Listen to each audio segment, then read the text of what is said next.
Road to Perdition movie के फैक्टो review.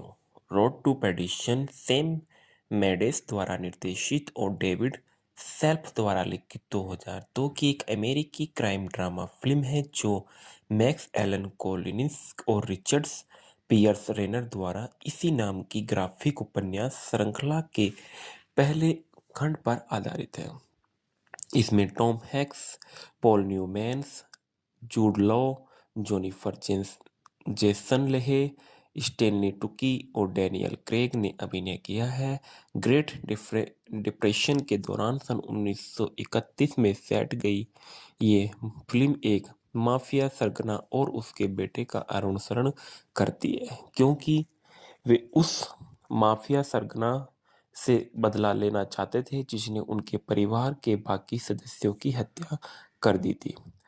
Film पिता पुत्र के रिश्ते की हिंसा के परिणामों जैसे विषयों की पड़ताल करती है और फिल्म के निर्देशक सैम मेंडेस है, पटकथा डेविड सेल्फ है, आधारित है रोड टू पेडिशन द्वारा Max Allan Collins, Richard Piers Rayner द्वारा उत्पादित किया, Richard D Zanuck, Dean Zanuck, Sam Mendes. अभिनय नीति है Tom Hanks, Paul Newman, Jude Law और Jennifer Jason Leigh, Stanley Tucci, Daniel Craig. छायांकन है कॉनराड एंड हॉल का, संपादित किया गया जिल बिलकॉक, संगीत है थॉमस न्यूमैन्स, उत्पादन कंपनी जेनेट कंपनी, वितरित किया गया ड्रीम वर्कर्स पिक्चर द्वारा संयुक्त राज्य अमेरिका में, 20वीं सेंचुरी फोकस द्वारा अंतरराष्ट्रीय में।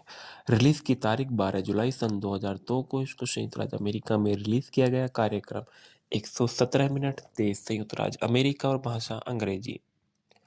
रोड टू पर्डिशन को 31 अगस्त 2002 को 59वें अंतर्राष्ट्रीय फिल्म महोत्सव के प्रदर्शित किया गया था, जहां इसे गोल्डन लायन के नाम से भी नामांकित किया गया। यह फिल्म 12 जुलाई 2002 को संयुक्त राज्य अमेरिका में नाटकीय रूप में रिलीज की गई थी और बॉक्स ऑफिस पर सफल रही, जिसने अपने $80 मिलियन के बजट के मुकाबले $181 मिलियन से अधिक की कमाई की और आलोचकों ने इसे अच्छी तरह से प्राप्त किया। और मेंडेस के निर्देशन, कॉनराड हॉल एंड हॉल की छायांकन के कलाकारों की प्रदर्शन की और प्रशंसा की और 75वें अकादमी पुरस्कारों में फिल्म को न्यूमैन के लिए सर्वश्रेष्ठ सहायक अभिनेता और सर्वश्रेष्ठ मूल स्कोर, सर्वश्रेष्ठ ध्वनि संपादन और सर्वश्रेष्ठ ध्वनि मिश्रण और सर्वश्रेष्ठ कला निर्देशक के लिए नामांकित किया गया था। हॉल को मरणोपरांत सर्वश्रेष्ठ छायांकन के लिए ऑस्कर से भी सम्मानित किया गया। कथानक, माइकल सुलिवन सीनियर अनाथ हो गए थे और वो फिर उन्हें इलिनॉइस के रॉक आइलैंड में आयरिश मॉब बॉस जॉन रूनी में पाला था। अपने बच्चे से अनजान सुलिवन और अब रूनी का सबसे खूंखार प्रवर्तक की रूप रूनी को सुलिवन से अपने जैविक बेटे जल्दबाज और अप्रत्याशित कॉनर से ज्यादा प्यार हो गया था। सन 1931 में अपने भाई की अंतिम यात्रा पर बोलते हुए रूनी के सहयोगी फिन मैकगवर्न ने आरोप लगाया कि रूनी अपने भाई की मौत के लिए जिम्मेदार है। रूनी ने कॉनर और सुलिवन को मैकगवर्न ने बात करने के लिए भेजा और सुलिवन का बड़ा बेटा 12 वर्षीय माइकल जूनियर दीवार में था और दीवार में एक छेद के माध्यम से बातचीत देखता था और मैकगवर्न ने इस बात से इनकार करते हुए बताया कि उसके भाई ने भीड़ से कुछ भी चुराया नहीं था। और इसके बाद वह मैकगवर्न से गोली मार दी गई, जिससे सुलिवन को आत्मरक्षा में अन्य सशस्त्र गवाहों को गोली मारने के लिए मजबूर होना पड़ा। सुलिवन को पता चला कि माइकल ने गोलीबारी देखी और उसे गोपनीयता की शपथ दिलाई।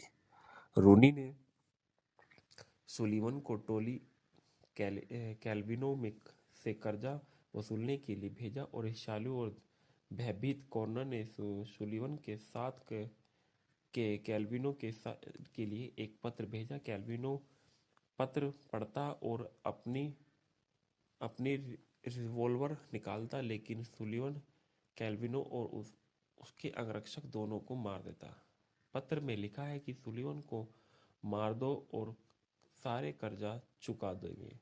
सुलीवन घर भागता। जब उसे सुलीवन आता है तो उसे पता चलता है कि कॉनर ने पहले ही अपनी पत्नी और एनी और उसके छोटे बेटे पीटर की हत्या कर दी है। माइकल को कोई नुकसान नहीं हुआ क्योंकि वह हिरासत से देर से घर पहुंचा था। सुलीवन और माइकल रॉक आइलैंड से भागकर शिकागो की ओर जाते हैं और जहां वे माफिया सरगना फ्रैंक निटी से मिलते हैं और सुलीवन कॉनर को मारने की अनुमति से के बदले में शिकागो आउटफिट के लिए काम करने की पेशकश करता है और निट्टी उसके प्रस्ताव को अस्वीकार कर देती है और सुलीवन से को बदला लेने के लिए करती है। रूनी कॉनर के साथ बगल में बैठकर सुन रहा था कि अनिश्चितता से निट्टी को स्वतंत्र हत्यारे हरलेन मैगवे को सुलीवन को मारने के लिए भेजने की अनुमति देता है और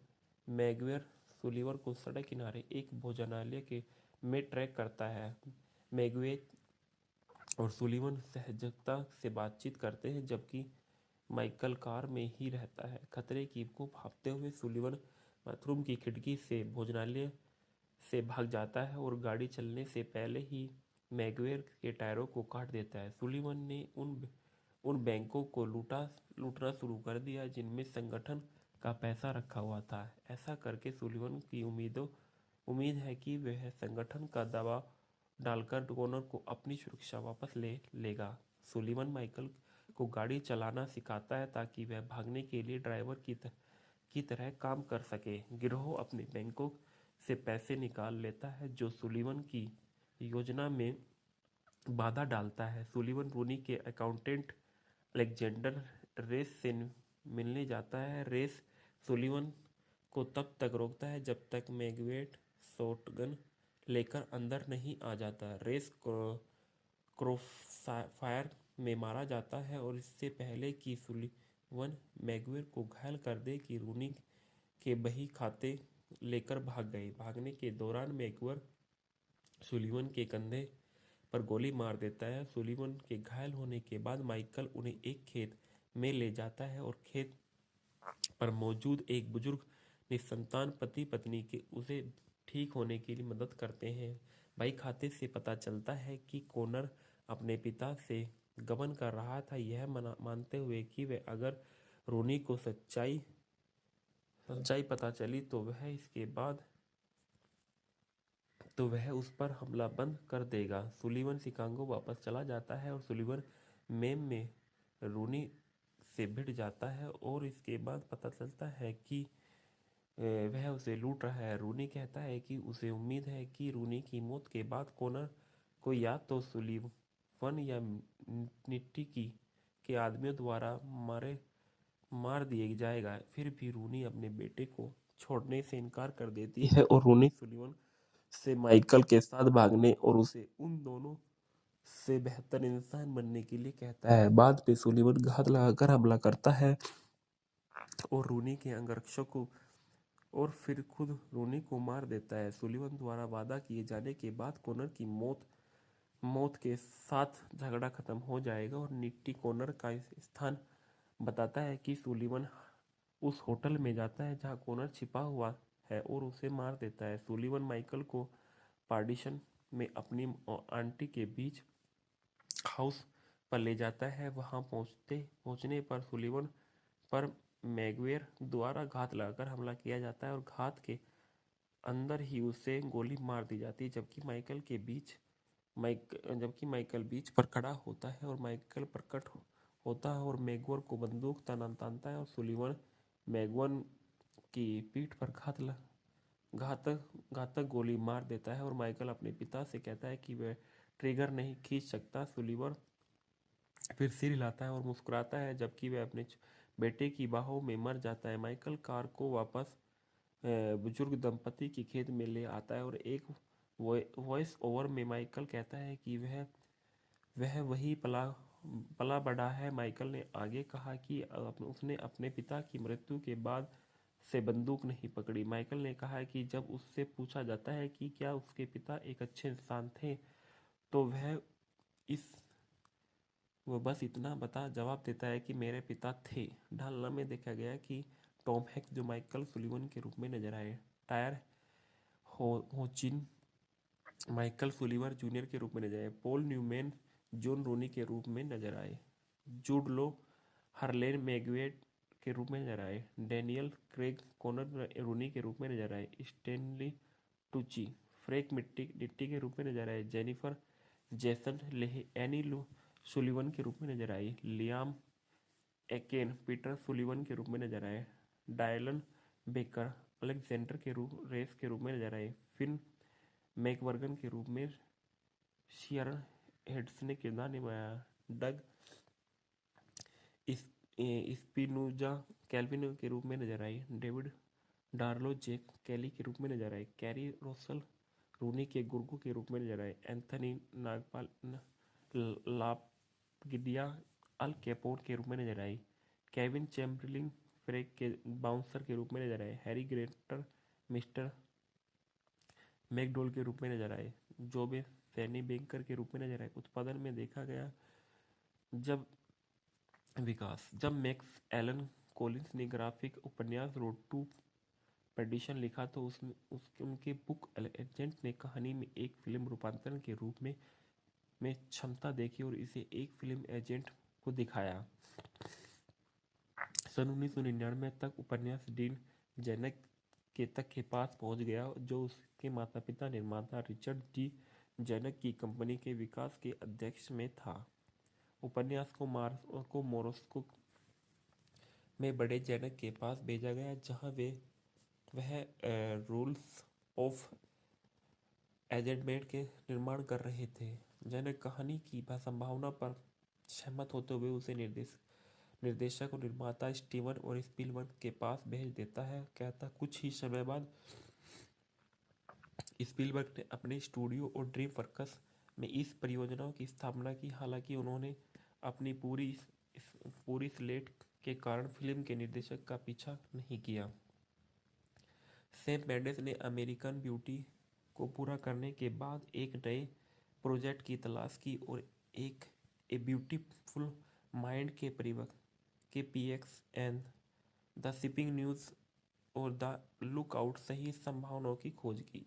ड्रीमवर्क्स ने मेंडेस को एक संभावना के रूप में रोड टू पर्डिशन भेजा और मेंडेस कहानी से आकर्षित हुए और उसे इस कथानक के रूप में बहुत सरल लेकिन विषयगत रूप से बहुत जटिल मानते हुए मेंडेस ने एक विषय को निर्देशित किया और माता पिता की दुनिया उनके बच्चों के लिए दुर्गम है। मेंडेस ने कहानी के विषय पर विचार किया और बच्चे हिंसा में कैसे निपटे और क्या हिंसा के संपर्क में अपने आने से बच्चे खुद हिंसक हो जाते हैं। मेंडेस ने स्क्रिप्ट का वर्णन कोई नैतिक निरपेक्षक नहीं के रूप में किया और ऐसा कारक जिनके निर्देशक को आकर्षित किया गया। लिखना स्पीलबर्ग ने सबसे पहले कहानी को पिक्चर फिल्म में बदलने के लिए पटकथा लेखक डेविड सेल्फ से संपर्क किया और सेल्फ ने एक प्रारंभिक मसौदा लिखा जो स्रोत सामग्री के करीब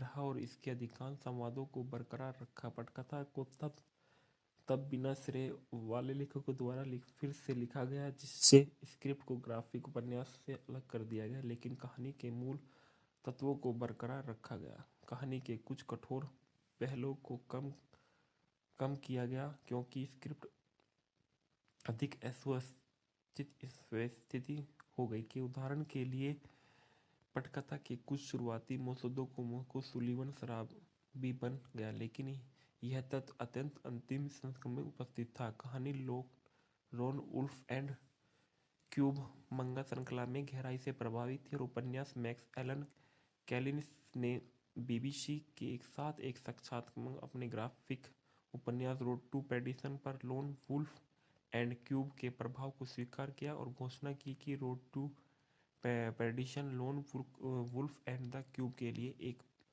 बेकाब श्रद्धांजलि थी। मैक्स एलन कैलिनिस मूल रूप से रूपांतरित पटकथा लिखना चाहता था, लेकिन उन्हें अवसर नहीं मिला और कैलिनिस ने एक अलग माध्यम के लिए अलग अलग लेखन शैलियों के सम्मान के कारण पटकथा लेखन प्रक्रिया से बाहर रहने का फैसला किया। ताकि उन्होंने एक सलाहकार के रूप में काम किया, कैलिनिस ने मैगुइर को शामिल करने के लिए प्रशंसा की और संवाद के न्यूनतम उपयोग को उचित माना। लेखक ने फिल्म के संस्करण के रूनी को सुलिवन के लिए अधिक स्पष्ट रूप से एक पिता की तरह के रूप में सराहा। कैलिनिस ने स्क्रिप्ट को अद्भुत भाषा का विरोध किया, क्योंकि अश्लील भाषा सन 1930 के दशक में उनके दृष्टिकोण के अनुकूल नहीं थी। कैलिनिस ने फिल्म की सुलिवन के बेटे का मार्ग का भी विरोध किया। ग्राफिक उपन्यास में बेटा एक बार हत्या करता है, फिल्म के माइकल किसी को भी मारता है। कोलिनिस फिल्म की कथन तकनीक से भी असहमत थे और उपन्यास में बेटा एक वयस्क के रूप में कहानी सुनाता था और पुजारी बन जाता था, जबकि फिल्म में माइकल भी एक युवक के रूप में कहानी सुनाता था। इसके बाद फिल्म की देखा गया कि इस फिल्म का जो छायांकन था उसके बारे में बताया गया। रोड टू पर्डिशन के दृश्यों की लाइटिंग स्थापित करने के लिए मेंडेस ने प्रेरणा के स्रोत के रूप में एडवर्ड होपर की पेंटिंग को किया और विशेष रूप से होपर की न्यू यॉर्क मूवी और मेंडेस और सिनेमाटोग्राफो कॉनराड हॉल ने फिल्म के दृश्यों के लिए समान वातावरणीय लाइटिंग को व्यक्त करने की कोशिश की। कम ही अधिक है मंत्र को लागू करने के लिए हॉल को व्यापक एपर्चर पर भी शूटिंग की, जो क्षेत्र की गहराई में एक बिंदु को तेजी से केंद्रित रखता है। हॉल ने दृश्यों को भावनात्मक आयाम प्रदान करने के लिए तकनीक का विचार किया और सिनेमेटोग्राफर ने अद्वितीय प्रशासक प्रभाव बनाने के लिए परंपरागत तकनीकों और सामग्रियों को भी उपयोग किया। हॉल ही की एक विधि दिन के उजाले वाले बाहरी दृश्यों के काले रेशम का उपयोग करना था, ताकि प्रकाश को पर्याप्त रूप से फिल्टर किया जा सके और एक छायादार के रूप में बने। कोलिनिस और रिचर्ड्स पियर्स रेनर द्वारा इसी नाम की ग्राफिक उपन्यास श्रृंखला के पहले खंड पर आधारित है। इसमें Tom Hanks, Paul Newmans, Jude Law, Jennifer Jason Leigh, Stanley Tucci और डैनियल क्रेग ने अभिनय किया है। ग्रेट डिप्रेशन के दौरान सन 1931 में सेट गई ये फिल्म एक माफिया सरगना और उसके बेटे का अनुसरण करती है, क्योंकि वे उस माफिया सरगना से बदला लेना चाहते थे जिसने उनके परिवार के बाकी सदस्यों की हत्या कर दी थी। फिल्म पिता पुत्र के रिश्ते की हिंसा के परिणामों जैसे विषयों की पड़ताल करती है और फिल्म के निर्देशक सैम मेंडेस है। पटकथा डेविड सेल्फ है आधारित है। रोड टू पर्डिशन द्वारा Max Allan Collins, Richards Piers Rayner द्वारा उत्पादित किया। Richards Dean Zanuck, Sam Mendes. अभिनेत्री है Tom Hanks, Paul Newman, Jude Law और Jennifer Jason Leigh, Stanley Tucci, Daniel Craig. छायांकन है कॉनराड एंड हॉल का, संपादित किया गया जिल बिलकॉक। संगीत है थॉमस न्यूमैन्स। उत्पादन कंपनी जेनेट कंपनी। वितरित किया गया ड्रीम वर्कर्स पिक्चर द्वारा संयुक्त राज्य अमेरिका में, 20वीं सेंचुरी फोकस द्वारा अंतरराष्ट्रीय में। रिलीज की तारीख 12 जुलाई सन 2002 को इसको संयुक्त राज्य अमेरिका में रिलीज किया गया। कार्यक्रम 117 मिनट। देश संयुक्त राज्य अमेरिका और भाषा अंग्रेजी। रोड टू पर्डिशन को 31 अगस्त 2002 को 59वें अंतर्राष्ट्रीय फिल्म महोत्सव के प्रदर्शित किया गया था, जहां इसे गोल्डन लायन के नाम से भी नामांकित किया गया। यह फिल्म 12 जुलाई 2002 को संयुक्त राज्य अमेरिका में नाटकीय रूप में रिलीज की गई थी और बॉक्स ऑफिस पर सफल रही, जिसने अपने $80 मिलियन के बजट के मुकाबले $181 मिलियन से अधिक की कमाई की और आलोचकों ने इसे अच्छी तरह से प्राप्त किया। और मेंडेस के निर्देशन, कॉनराड हॉल एंड हॉल की छायांकन के कलाकारों की प्रदर्शन की और प्रशंसा की और 75वें अकादमी पुरस्कारों में फिल्म को न्यूमैन के लिए सर्वश्रेष्ठ सहायक अभिनेता और सर्वश्रेष्ठ मूल स्कोर, सर्वश्रेष्ठ ध्वनि संपादन और सर्वश्रेष्ठ ध्वनि मिश्रण और सर्वश्रेष्ठ कला निर्देशक के लिए नामांकित किया गया था।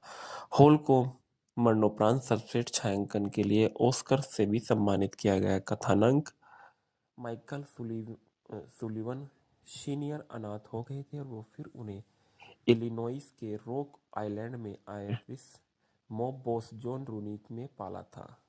अपने बच्चे से अनजान सुलिवन और अब रूनी का सबसे खूंखार प्रवर्तक के रूप रूनी को सुलिवन से अपने जैविक बेटे जल्दबाज और अप्रत्याशित कॉनर से ज्यादा प्यार हो गया था। सन 1931 में अपने भाई की अंतिम यात्रा पर बोलते हुए रूनी के सहयोगी फिन मैकगवर्न ने आरोप लगाया कि रूनी अपने भाई की मौत के लिए जिम्मेदार है। रूनी ने कॉनर और सुलिवन को मैकगवर्न ने बात करने के लिए भेजा और सुलिवन का बड़ा बेटा 12 वर्षीय माइकल जूनियर दीवार में था और दीवार में एक छेद के माध्यम से बातचीत देखता था और मैकगवर्न ने इस बात से इनकार करते हुए बताया कि उसके भाई ने भीड़ से कुछ भी चुराया नहीं था और इसके बाद वह मैकगवर्न से गोली मार दी गई, जिससे सुलिवन को आत्मरक्षा के अन्य सशस्त्र गवाहों को गोली मारने के लिए मजबूर होना पड़ा। सुलिवन को पता चला कि माइकल ने गोलीबारी देखी और उसे गोपनीयता की शपथ दिलाई। रूनी ने सुलिवन को टोली कैल्विनो से कर्जा वसूलने के लिए भेजा और ईर्ष्यालु और भयभीत कॉर्नर ने सुलिवन के साथ कैल्विनो के लिए एक पत्र भेजा। कैल्विनो पत्र पढ़ता और अपनी रिवॉल्वर निकालता, लेकिन सुलिवन कैल्विनो और उसके अंगरक्षक दोनों को मार देता। पत्र में लिखा है कि सुलिवन को मार दो और सारे कर्जा चुका देंगे।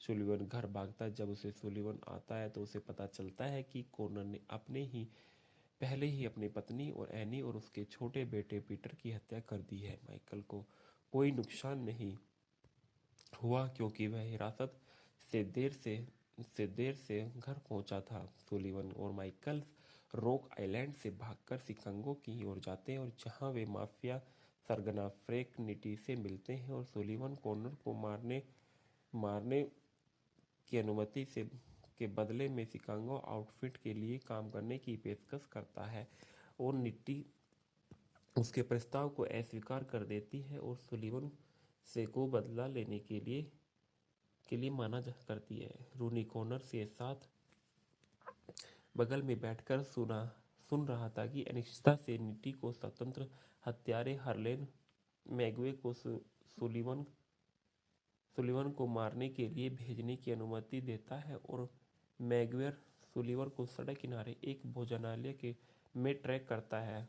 मैगवे और सुलिवन सहजता से बातचीत करते हैं जबकि माइकल कार में ही रहता है। खतरे को भांपते हुए सुलिवन बाथरूम की खिड़की से भोजनालय से भाग जाता है और गाड़ी चलने से पहले ही मैगवेर के टायरों को काट देता है। सुलिवन ने उन बैंकों को लूटना शुरू कर दिया जिनमें संगठन का पैसा रखा हुआ था। ऐसा करके सुलिवन की उम्मीद है कि वह संगठन का दबाव डालकर कॉर्नर को अपनी सुरक्षा वापस ले लेगा। सुलिवन माइकल को गाड़ी चलाना सिखाता है ताकि वह भागने के लिए ड्राइवर की तरह काम कर सके। गिरोह अपने बैंकों से पैसे निकाल लेता है जो सुलिवन की योजना में बाधा डालता है। सुलिवन रूनी के अकाउंटेंट अलेक्जेंडर रेस से मिलने जाता है। रेस सुलिवन को तब तक रोकता है जब तक मैगवेट शॉटगन लेकर अंदर नहीं आ जाता। रेस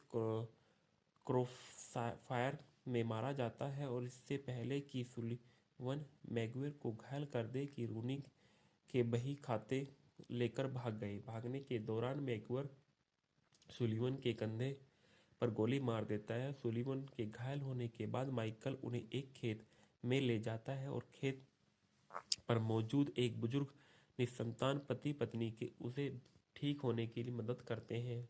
भाई खाते से पता चलता है कि कॉनर अपने पिता से गबन कर रहा था, यह मानते हुए कि वे अगर रोनी को सच्चाई पता चली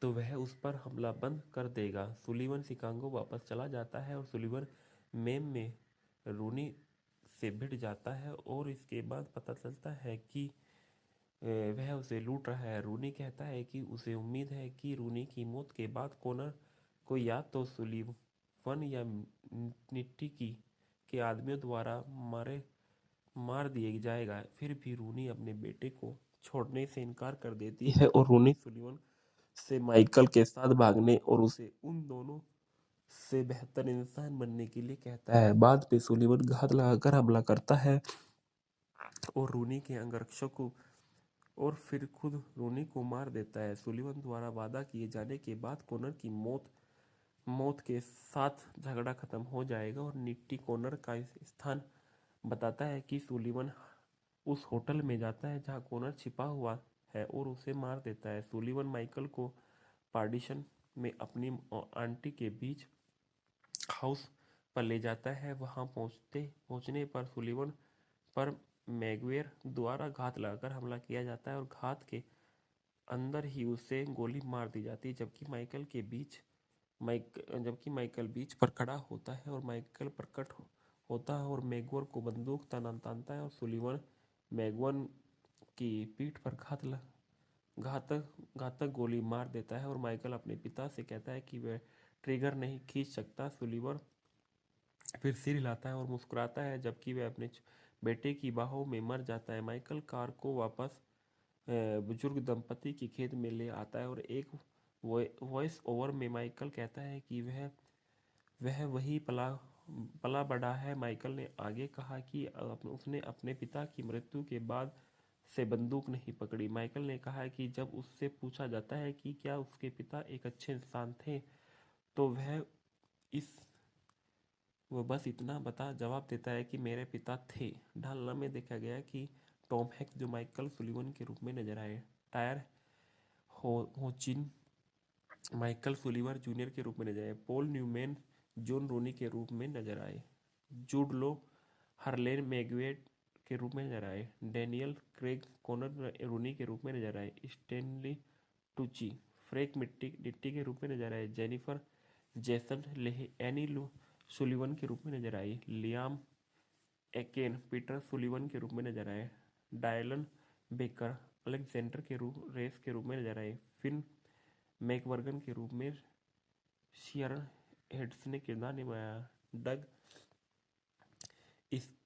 स्पिनोजा कैल्विन के रूप में नजर आई, डेविड डार्लो जेक कैली के रूप में नजर आए, कैरी रोसल रूनी के गुर्गो के रूप में नजर आए, एंथनी नागपाल लापगिडिया अल कैपोन के रूप में नजर आई, केविन चैम्बरलिन फ्रेक के बाउंसर के रूप में नजर आए, हैरी ग्रेटर मिस्टर मैकडोल के रूप में नजर आए, जोबे फैनी बैंकर के रूप में नजर आए। उत्पादन में देखा गया जब मैक्स एलन कॉलिंस ने ग्राफिक उपन्यास रोड टू पेडिशन लिखा तो उनके बुक एजेंट ने कहानी में एक फिल्म रूपांतरण के रूप में क्षमता देखी और इसे एक फिल्म एजेंट को दिखाया। सन 1999 तक उपन्यास डीन जेनक के पास पहुंच गया जो उसके माता पिता निर्माता रिचर्ड डी जेनक की कंपनी के विकास के अध्यक्ष में था। उपन्यास को मोरस्को में बड़े जेनक के पास भेजा गया जहां वह रूल्स ऑफ एजेंटमेंट के निर्माण कर रहे थे। जेनक कहानी की संभावना पर सहमत होते हुए उसे निर्देशक और निर्माता स्टीवन और स्पीलबर्ग के पास भेज देता है। कहता कुछ ही समय बाद स्पीलबर्ग ने अपने स्टूडियो और ड्रीम वर्क्स में इस परियोजना की स्थापना की। हालांकि उन्होंने अपनी पूरी स्लेट के कारण फिल्म के निर्देशक का पीछा नहीं किया।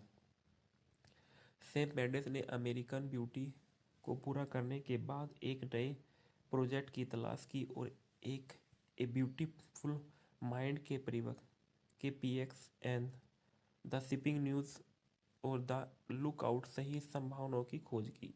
ड्रीम वर्कर्स ने मेडिस को एक संभावना के रूप में रोड टू परडिशन भेजा और मेडिस कहानी से आकर्षित हुए और उसे इस कथानक के रूप में बहुत सरल लेकिन विषयगत रूप से बहुत जटिल मानते हुए मेडिस ने एक विषय को निर्देशित किया और माता पिता की दुनिया उनके बच्चों के लिए दुर्गम है। मेडिस ने कहानी के विषय पर विचार किया और बच्चे हिंसा में कैसे निपटे और क्या हिंसा के संपर्क में अपने आने से बच्चे खुद हिंसक हो जाते हैं। मेडिस ने स्क्रिप्ट का वर्णन कोई नैतिक निरपेक्षक नहीं के रूप में किया और ऐसा कारक जिनके निर्देशक को आकर्षित किया गया। लिखना स्पीलबर्ग ने सबसे पहले कहानी को पिक्चर फिल्म में बदलने के लिए पटकथा लेखक डेविड सेल्फ से संपर्क किया और सेल्फ ने एक प्रारंभिक मसौदा लिखा जो स्रोत सामग्री के करीब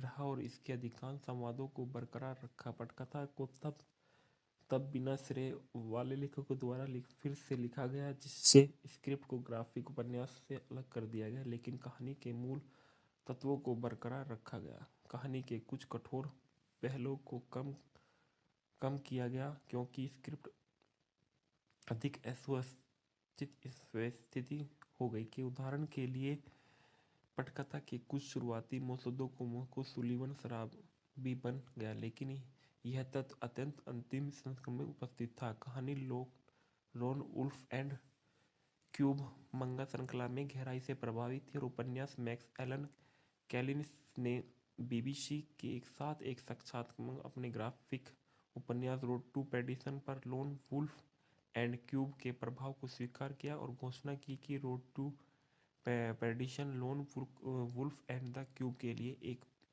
बेकाब श्रद्धांजलि थी।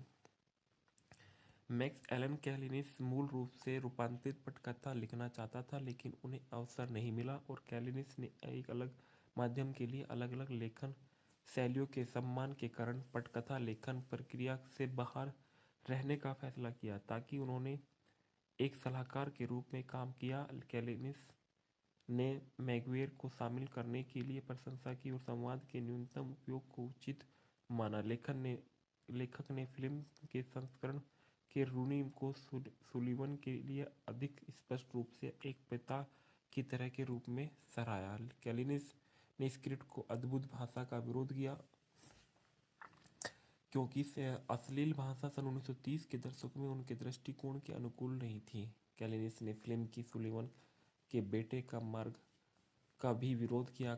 ग्राफिक उपन्यास में बेटा एक बार हत्या करता है, फिल्म के माइकल किसी को भी मारता है। कोलिनिस फिल्म की कथन तकनीक से भी असहमत थे और उपन्यास में बेटा एक वयस्क के रूप में कहानी सुनाता था और पुजारी बन जाता था, जबकि फिल्म में माइकल भी एक युवक के रूप में कहानी सुनाता था।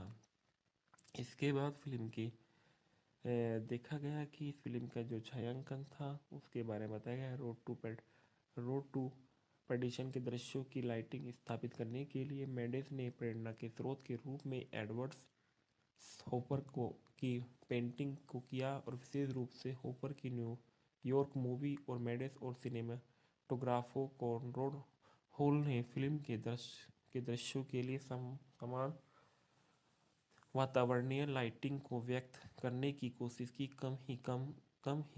कम ही अधिक है मंत्र को लागू करने के लिए हॉल को व्यापक एपर्चर पर भी शूटिंग की जो क्षेत्र की गहराई में एक बिंदु को तेजी से केंद्रित रखता है। हॉल ने दृश्यों को भावनात्मक आयाम प्रदान करने के लिए तकनीक का विचार किया और सिनेमेटोग्राफर ने अद्वितीय प्रशासक प्रभाव बनाने के लिए परंपरागत तकनीकों और सामग्रियों को भी उपयोग किया। हॉल की एक विधि दिन के उजाले वाले बाहरी दृश्यों के काले रेशम का उपयोग करना था ताकि प्रकाश को पर्याप्त रूप से फिल्टर किया जा सके और एक छायादार के रूप में बने। कोलिनिस और रिचर्ड पियर्स रेनर द्वारा इसी नाम की ग्राफिक उपन्यास श्रृंखला के पहले खंड पर आधारित है। इसमें Tom Hanks, Paul Newman, Jude Law, Jennifer Jason Leigh, Stanley Tucci और डैनियल क्रेग ने अभिनय किया है। ग्रेट डिप्रेशन के दौरान सन 1931 में सेट गई ये फिल्म एक माफिया सरगना और उसके बेटे का अनुसरण करती है, क्योंकि वे उस माफिया सरगना से बदला लेना चाहते थे जिसने उनके परिवार के बाकी सदस्यों की हत्या कर दी थी। फिल्म पिता पुत्र के रिश्ते की हिंसा के परिणामों जैसे विषयों की पड़ताल करती है और फिल्म के निर्देशक सैम मेंडेस है, पटकथा डेविड सेल्फ है, आधारित है रोड टू परडिशन द्वारा Max Allan Collins, Richard Piers Rayner द्वारा उत्पादित किया, Richards D Zanuck, Dean Zanuck, Sam Mendes. अभिनय नीति है Tom Hanks, Paul Newman, Jude Law और Jennifer Jason Leigh, Stanley Tucci, Daniel Craig. छायांकन है कॉनराड एंड हॉल का, संपादित किया गया जिल बिलकॉक, संगीत है थॉमस न्यूमैन्स, उत्पादन कंपनी जेनेक कंपनी, वितरित किया गया ड्रीम वर्कर्स पिक्चर द्वारा संयुक्त राज्य अमेरिका में, 20वीं सेंचुरी फोकस द्वारा अंतरराष्ट्रीय में। रिलीज की तारीख 12 जुलाई सन 2002 को इसको संयुक्त राज्य अमेरिका में रिलीज किया गया। कार्यक्रम 117 मिनट, देश संयुक्त राज्य अमेरिका और भाषा अंग्रेजी। रोड टू परडिशन को 31 अगस्त 2002 को 59वें अंतर्राष्ट्रीय फिल्म महोत्सव के प्रदर्शित किया गया था, जहां इसे गोल्डन लायन के नाम से भी नामांकित किया गया। यह फिल्म 12 जुलाई 2002 को संयुक्त राज्य अमेरिका में नाटकीय रूप में रिलीज की गई थी और बॉक्स ऑफिस पर सफल रही, जिसने अपने $80 मिलियन के बजट के मुकाबले $181 मिलियन से अधिक की कमाई की और आलोचकों ने इसे अच्छी तरह से प्राप्त किया। और मेंडेस के निर्देशन, कॉनराड हॉल एंड हॉल की छायांकन के कलाकारों की प्रदर्शन की और प्रशंसा की और 75वें अकादमी पुरस्कारों में फिल्म को न्यूमैन के लिए सर्वश्रेष्ठ सहायक अभिनेता और सर्वश्रेष्ठ मूल स्कोर, सर्वश्रेष्ठ ध्वनि संपादन और सर्वश्रेष्ठ ध्वनि मिश्रण और सर्वश्रेष्ठ कला निर्देशक के लिए नामांकित किया गया था। हॉल को मरणोपरांत सर्वश्रेष्ठ छायांकन के लिए ऑस्कर से भी सम्मानित किया गया। कथानक माइकल सुलिवन सीनियर अनाथ हो गए थे और वो फिर उन्हें इलिनॉइस के रॉक आइलैंड में आयरिश मॉब बॉस जॉन रूनी में पाला था।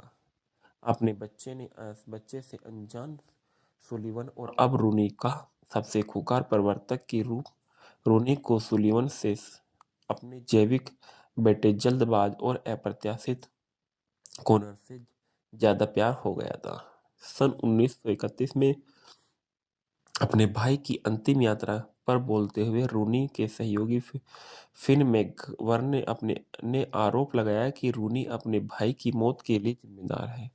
रूनी ने कॉनर और सुलिवन को मैकगवर्न ने बात करने के लिए भेजा और सुलिवन का बड़ा बेटा 12 वर्षीय माइकल जूनियर दीवार में था और दीवार में एक छेद के माध्यम से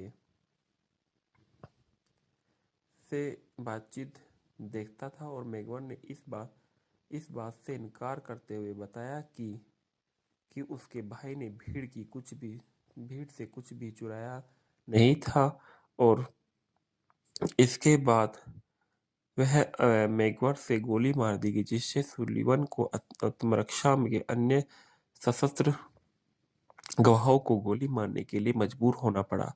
सुलिवन को पता चला कि माइकल ने गोलीबारी देखी और उसे गोपनीयता की शपथ दिलाई। रूनी ने सुलिवन को टोली कैल्विनो से कर्जा वसूलने के लिए भेजा और ईर्ष्यालु और भयभीत कॉनर ने सुलिवन के साथ कैल्विनो के लिए एक पत्र भेजा। कैल्विनो पत्र पढ़ता और अपनी रिवॉल्वर निकालता, लेकिन सुलिवन कैल्विनो और उसके अंगरक्षक दोनों को मार देता। पत्र में लिखा है कि सुलिवन को मार दो और सारे कर्जा चुका देंगे। सुलिवन घर भागता। जब उसे सुलिवन आता है तो उसे पता चलता है कि कॉनर ने पहले ही अपनी पत्नी और एनी और उसके छोटे बेटे पीटर की हत्या कर दी है। माइकल को कोई नुकसान नहीं हुआ क्योंकि वह हिरासत से देर से घर पहुंचा था। सुलिवन और माइकल रॉक आइलैंड से भागकर शिकागो की ओर जाते हैं और जहां वे माफिया सरगना फ्रैंक निटी से मिलते हैं और सुलिवन कॉनर को मारने की अनुमति से के बदले में शिकागो आउटफिट के लिए काम करने की पेशकश करता है और निटी उसके प्रस्ताव को अस्वीकार कर देती है और सुलिवन से को बदला लेने के लिए माना करती है। रूनी कॉनर के साथ बगल में बैठकर सुन रहा था कि अनिश्चितता से निटी को स्वतंत्र हत्यारे हरलेन मैगवे को सुलिवन को मारने के लिए भेजने की अनुमति देता है और मैगवेर सुलिवन को सड़क किनारे एक भोजनालय में ट्रैक करता है।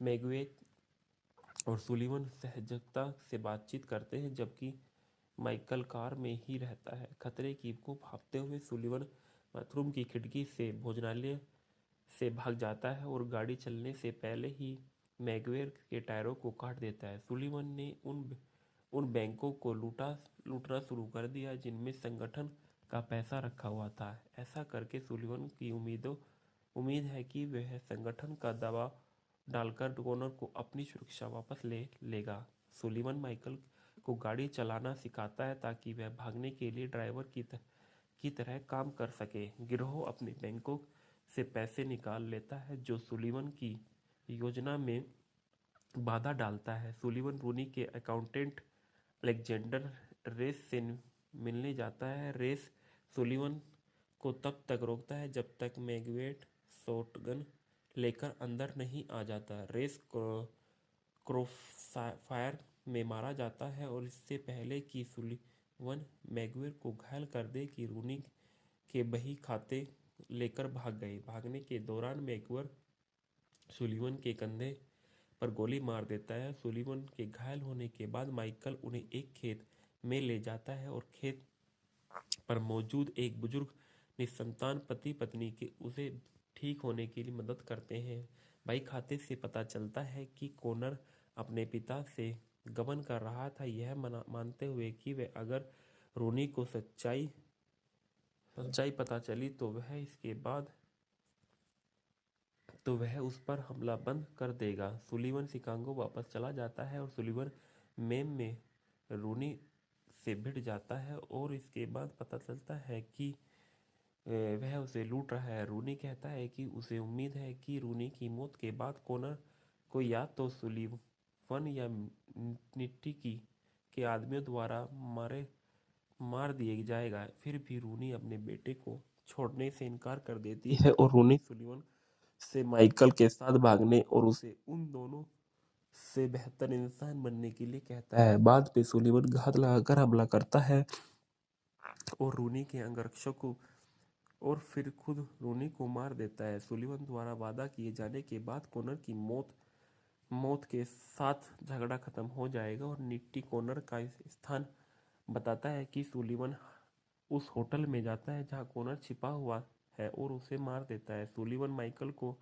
पार्टीशन में अपनी आंटी के बीच हाउस पर ले जाता है। वहां पहुंचने पर सुलिवन पर मैगवेर द्वारा घात लगाकर हमला किया जाता है और घात के अंदर ही उसे गोली मार दी जाती है जबकि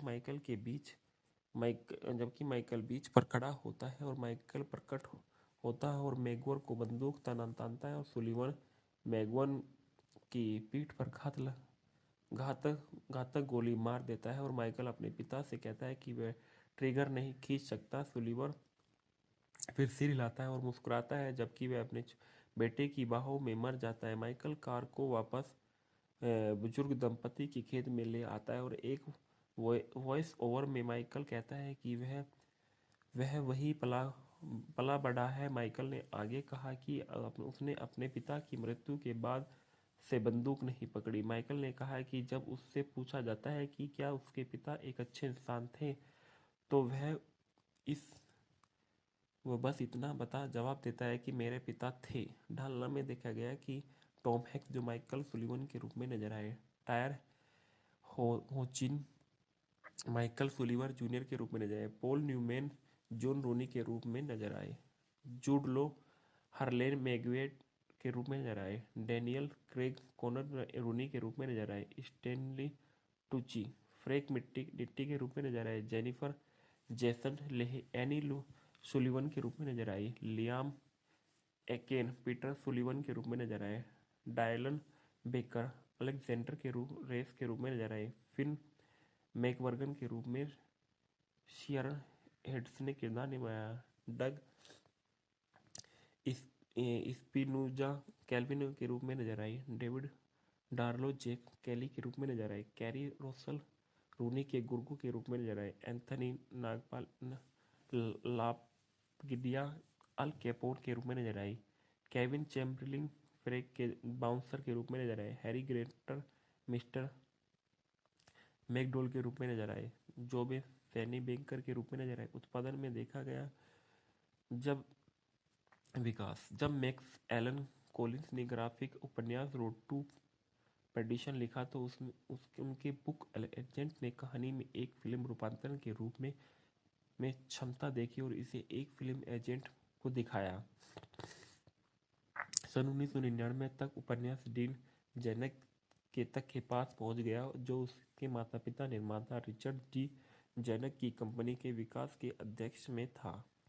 उपन्यास को मोरस्को में बड़े जेनक के पास भेजा गया, जहां वह रूल्स ऑफ एंगेजमेंट के निर्माण कर रहे थे। जेनक कहानी की संभावना पर सहमत होते हुए उसे निर्देशक और निर्माता स्टीवन और स्पीलबर्ग के पास भेज देता है। कहता कुछ ही समय बाद स्पीलबर्ग ने अपने स्टूडियो और ड्रीम वर्क्स में इस परियोजना की स्थापना की। हालांकि उन्होंने अपनी पूरी स्लेट के कारण फिल्म के निर्देशक का पीछा नहीं किया।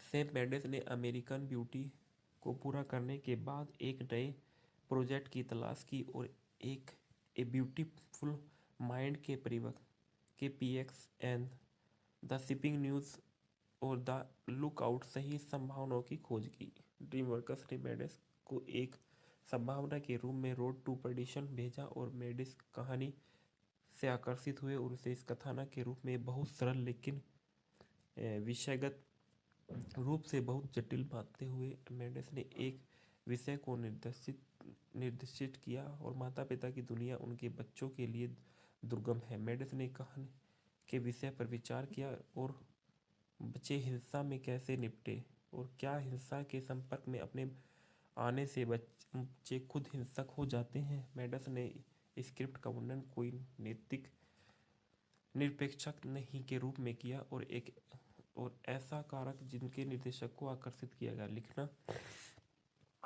स्पीलबर्ग ने सबसे पहले कहानी को पिक्चर फिल्म में बदलने के लिए पटकथा लेखक डेविड सेल्फ से संपर्क किया और सेल्फ ने एक प्रारंभिक मसौदा लिखा जो स्रोत सामग्री के करीब रहा और इसके अधिकांश संवादों को बरकरार रखा। पटकथा को तब बिना श्रेय वाले लेखकों द्वारा फिर से लिखा गया, जिससे स्क्रिप्ट को ग्राफिक उपन्यास से अलग कर दिया गया, लेकिन कहानी के मूल तत्वों को बरकरार रखा गया। कहानी के कुछ कठोर पहलुओं को कम किया गया क्योंकि स्क्रिप्ट अधिक व्यवस्थित हो गई। के उदाहरण के लिए पटकथा के कुछ शुरुआती मसौदों को सुलिवन शराबी बन गया, लेकिन यह तथ्य अत्यंत अंतिम संस्करण में उपस्थित था। कहानी लोन वुल्फ एंड क्यूब मंगा श्रृंखला में गहराई से प्रभावित थी और उपन्यास मैक्स एलन कैलिनिस ने बीबीसी के साथ एक साक्षात्कार अपने ग्राफिक उपन्यास रोड टू पेडिशन पर लोन वुल्फ एंड क्यूब के प्रभाव को स्वीकार किया और घोषणा की कि Road to Perdition Lone Wolf and the cube के लिए एक बेकाब श्रद्धांजलि थी। मैक्स एलन कैलिनिस मूल रूप से रूपांतरित पटकथा लिखना चाहता था, लेकिन उन्हें अवसर नहीं मिला और कैलिनिस ने एक अलग माध्यम के लिए अलग अलग लेखन शैलियों के सम्मान के कारण पटकथा लेखन प्रक्रिया से बाहर रहने का फैसला किया। ताकि उन्होंने एक सलाहकार के रूप में काम किया। कैलिनिस ने मैगवेयर को शामिल करने के लिए प्रशंसा की और संवाद के न्यूनतम उपयोग को उचित माना। लेखक ने फिल्म के संस्करण के रूनी को सुलिवन के लिए अधिक स्पष्ट रूप से एक पिता की तरह के रूप में सराहा। कैलिनिस ने स्क्रिप्ट को अद्भुत भाषा का विरोध किया क्योंकि अश्लील भाषा सन 1930 के दशक में उनके दृष्टिकोण के अनुकूल नहीं थी। कैलिनिस ने फिल्म की सुलिवन के बेटे का मार्ग का भी विरोध किया। ग्राफिक उपन्यास में बेटा एक बार हत्या करता है, फिल्म के माइकल किसी को भी मारता है। कोलिनिस फिल्म की कथन तकनीक से भी असहमत थे और उपन्यास में बेटा एक वयस्क के रूप में कहानी सुनाता था और पुजारी बन जाता था, जबकि फिल्म में माइकल भी एक युवक के रूप में कहानी सुनाता था। इसके बाद फिल्म की देखा गया कि इस फिल्म का जो छायांकन था उसके बारे में बताया गया। रोड टू पर्डिशन के दृश्यों की लाइटिंग स्थापित करने के लिए मेंडेस ने प्रेरणा के स्रोत के रूप में एडवर्ड होपर की पेंटिंग को किया और विशेष रूप से होपर की न्यूयॉर्क मूवी और मेंडेस और सिनेमाटोग्राफो कॉनराड हॉल ने फिल्म के दृश्यों के लिए समान वातावरणीय लाइटिंग को व्यक्त करने की कोशिश की। कम ही अधिक है मंत्र को लागू करने के लिए हॉल को व्यापक एपर्चर पर भी शूटिंग की, जो क्षेत्र की गहराई में एक बिंदु को तेजी से केंद्रित रखता है। हॉल ने दृश्यों को भावनात्मक आयाम प्रदान करने के लिए तकनीक का विचार किया और सिनेमेटोग्राफर ने अद्वितीय प्रशासक प्रभाव बनाने के लिए परंपरागत तकनीकों और सामग्रियों को भी उपयोग किया।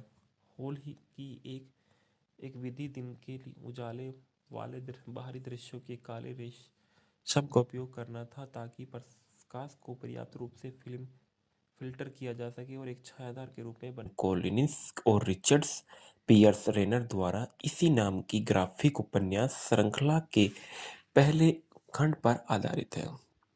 इसमें Tom Hanks, Paul Newmans, Jude Law, Jennifer Jason Leigh, Stanley Tucci और डैनियल क्रेग ने अभिनय किया है। ग्रेट डिप्रेशन के दौरान सन 1931 में सेट गई ये फिल्म एक माफिया सरगना और उसके बेटे का अनुसरण करती है, क्योंकि वे उस माफिया सरगना से बदला लेना चाहते थे जिसने उनके परिवार के बाकी सदस्यों की हत्या कर दी थी। फिल्म पिता पुत्र के रिश्ते की हिंसा के परिणामों जैसे विषयों की पड़ताल करती है और फिल्म के निर्देशक सैम मेंडेस है, पटकथा डेविड सेल्फ है, आधारित है रोड टू पर्डिशन द्वारा Max Allan Collins, Richards Piers Rayner द्वारा उत्पादित किया। Richards Dean Zanuck, Sam Mendes. अभिनेत्री है Tom Hanks, Paul Newman, Jude Law और Jennifer Jason Leigh, Stanley Tucci, Daniel Craig. छायांकन है कॉनराड एंड हॉल का, संपादित किया गया जिल बिलकॉक। संगीत है थॉमस न्यूमैन्स, उत्पादन कंपनी जेनक कंपनी। वितरित किया गया ड्रीम वर्कर्स पिक्चर द्वारा संयुक्त राज्य अमेरिका में, 20वीं सेंचुरी फोकस द्वारा अंतर्राष्ट्रीय में। रिलीज की तारीख 12 जुलाई सन 2002 को इसको संयुक्त राज्य अमेरिका में रिलीज किया गया। कार्यक्रम 117 मिनट, देश संयुक्त राज्य अमेरिका और भाषा अंग्रेजी। रोड टू पर्डिशन को 31 अगस्त 2002 को 59वें अंतर्राष्ट्रीय फिल्म महोत्सव के प्रदर्शित किया गया था, जहां इसे गोल्डन लायन के नाम से भी नामांकित किया गया। यह फिल्म 12 जुलाई 2002 को संयुक्त राज्य अमेरिका में नाट्य रूप में रिलीज की गई थी और बॉक्स ऑफिस पर सफल रही, जिसने अपने $80 मिलियन के बजट के मुकाबले $181 मिलियन से अधिक की कमाई की और आलोचकों ने इसे अच्छी तरह से प्राप्त किया। और मेंडेस के निर्देशन, कॉनराड हॉल एंड हॉल की छायांकन के कलाकारों की प्रदर्शन की और प्रशंसा की और 75वें अकादमी पुरस्कारों में फिल्म को न्यूमैन के लिए सर्वश्रेष्ठ सहायक अभिनेता और सर्वश्रेष्ठ मूल स्कोर, सर्वश्रेष्ठ ध्वनि संपादन और सर्वश्रेष्ठ ध्वनि मिश्रण और सर्वश्रेष्ठ कला निर्देशक के लिए नामांकित किया गया था।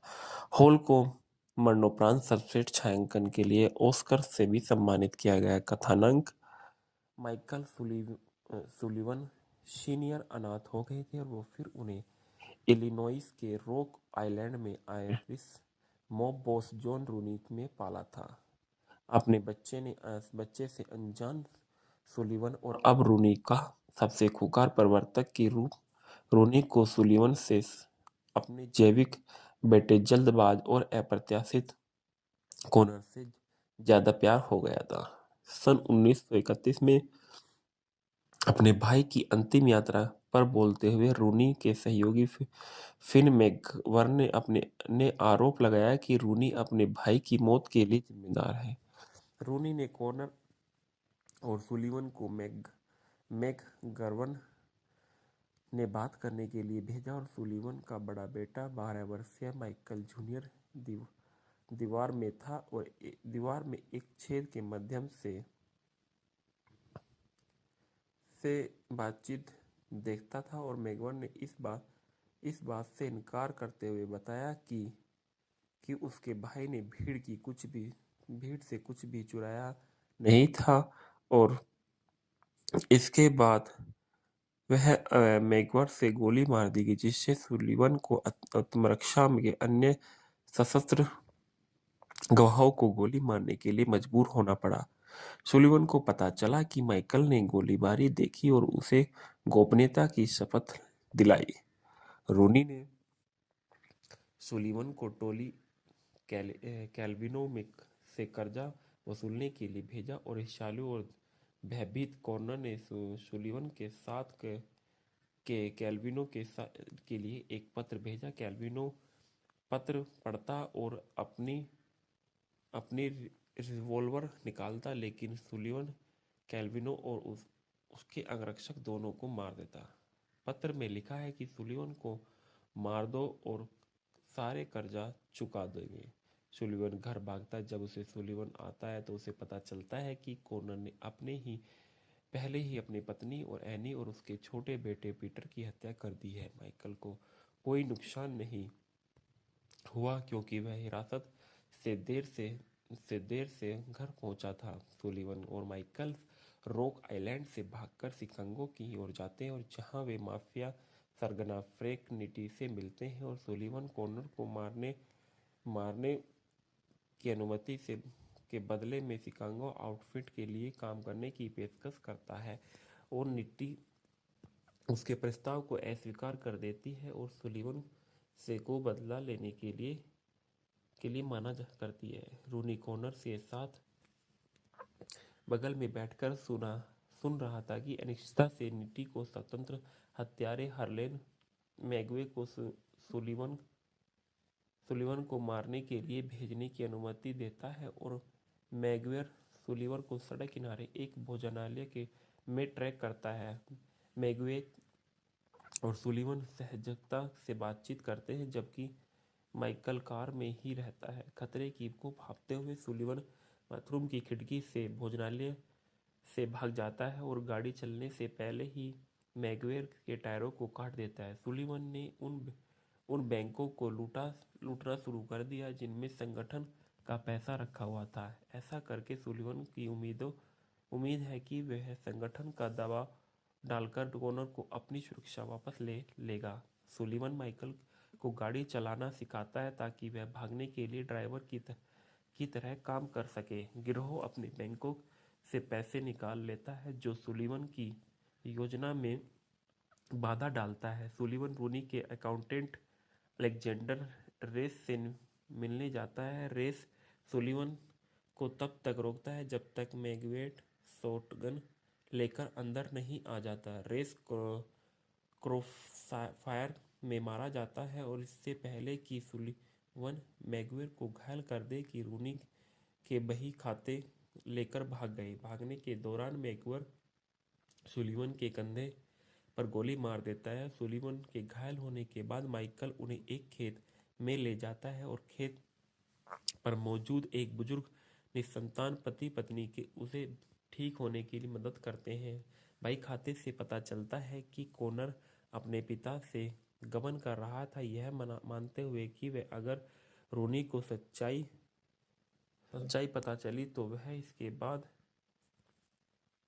वह उस पर हमला बंद कर देगा। सुलीवन शिकागो वापस चला जाता है और सुलीवन में रूनी से भिड़ जाता है और इसके बाद पता चलता है कि वह उसे लूट रहा है। रूनी कहता है कि उसे उम्मीद है कि रूनी की मौत के बाद कॉर्नर को या तो सुलीवन या निट्टी के आदमियों द्वारा मार दिया जाएगा। फिर भी रूनी अपने बेटे को छोड़ने से इनकार कर देती है और रूनी सुलिवन से माइकल के साथ भागने और उसे उन दोनों से बेहतर इंसान बनने के लिए कहता है। बाद में सुलिवन घात लगाकर हमला करता है और रूनी के अंगरक्षक को और फिर खुद रूनी को मार देता है। सुलिवन द्वारा वादा किए जाने के बाद कॉनर की मौत के साथ झगड़ा खत्म हो जाएगा और निट्टी कॉनर का स्थान बताता है कि सुलिवन उस होटल में जाता है जहां कॉनर छिपा हुआ है और उसे मार देता है। सुलिवन माइकल को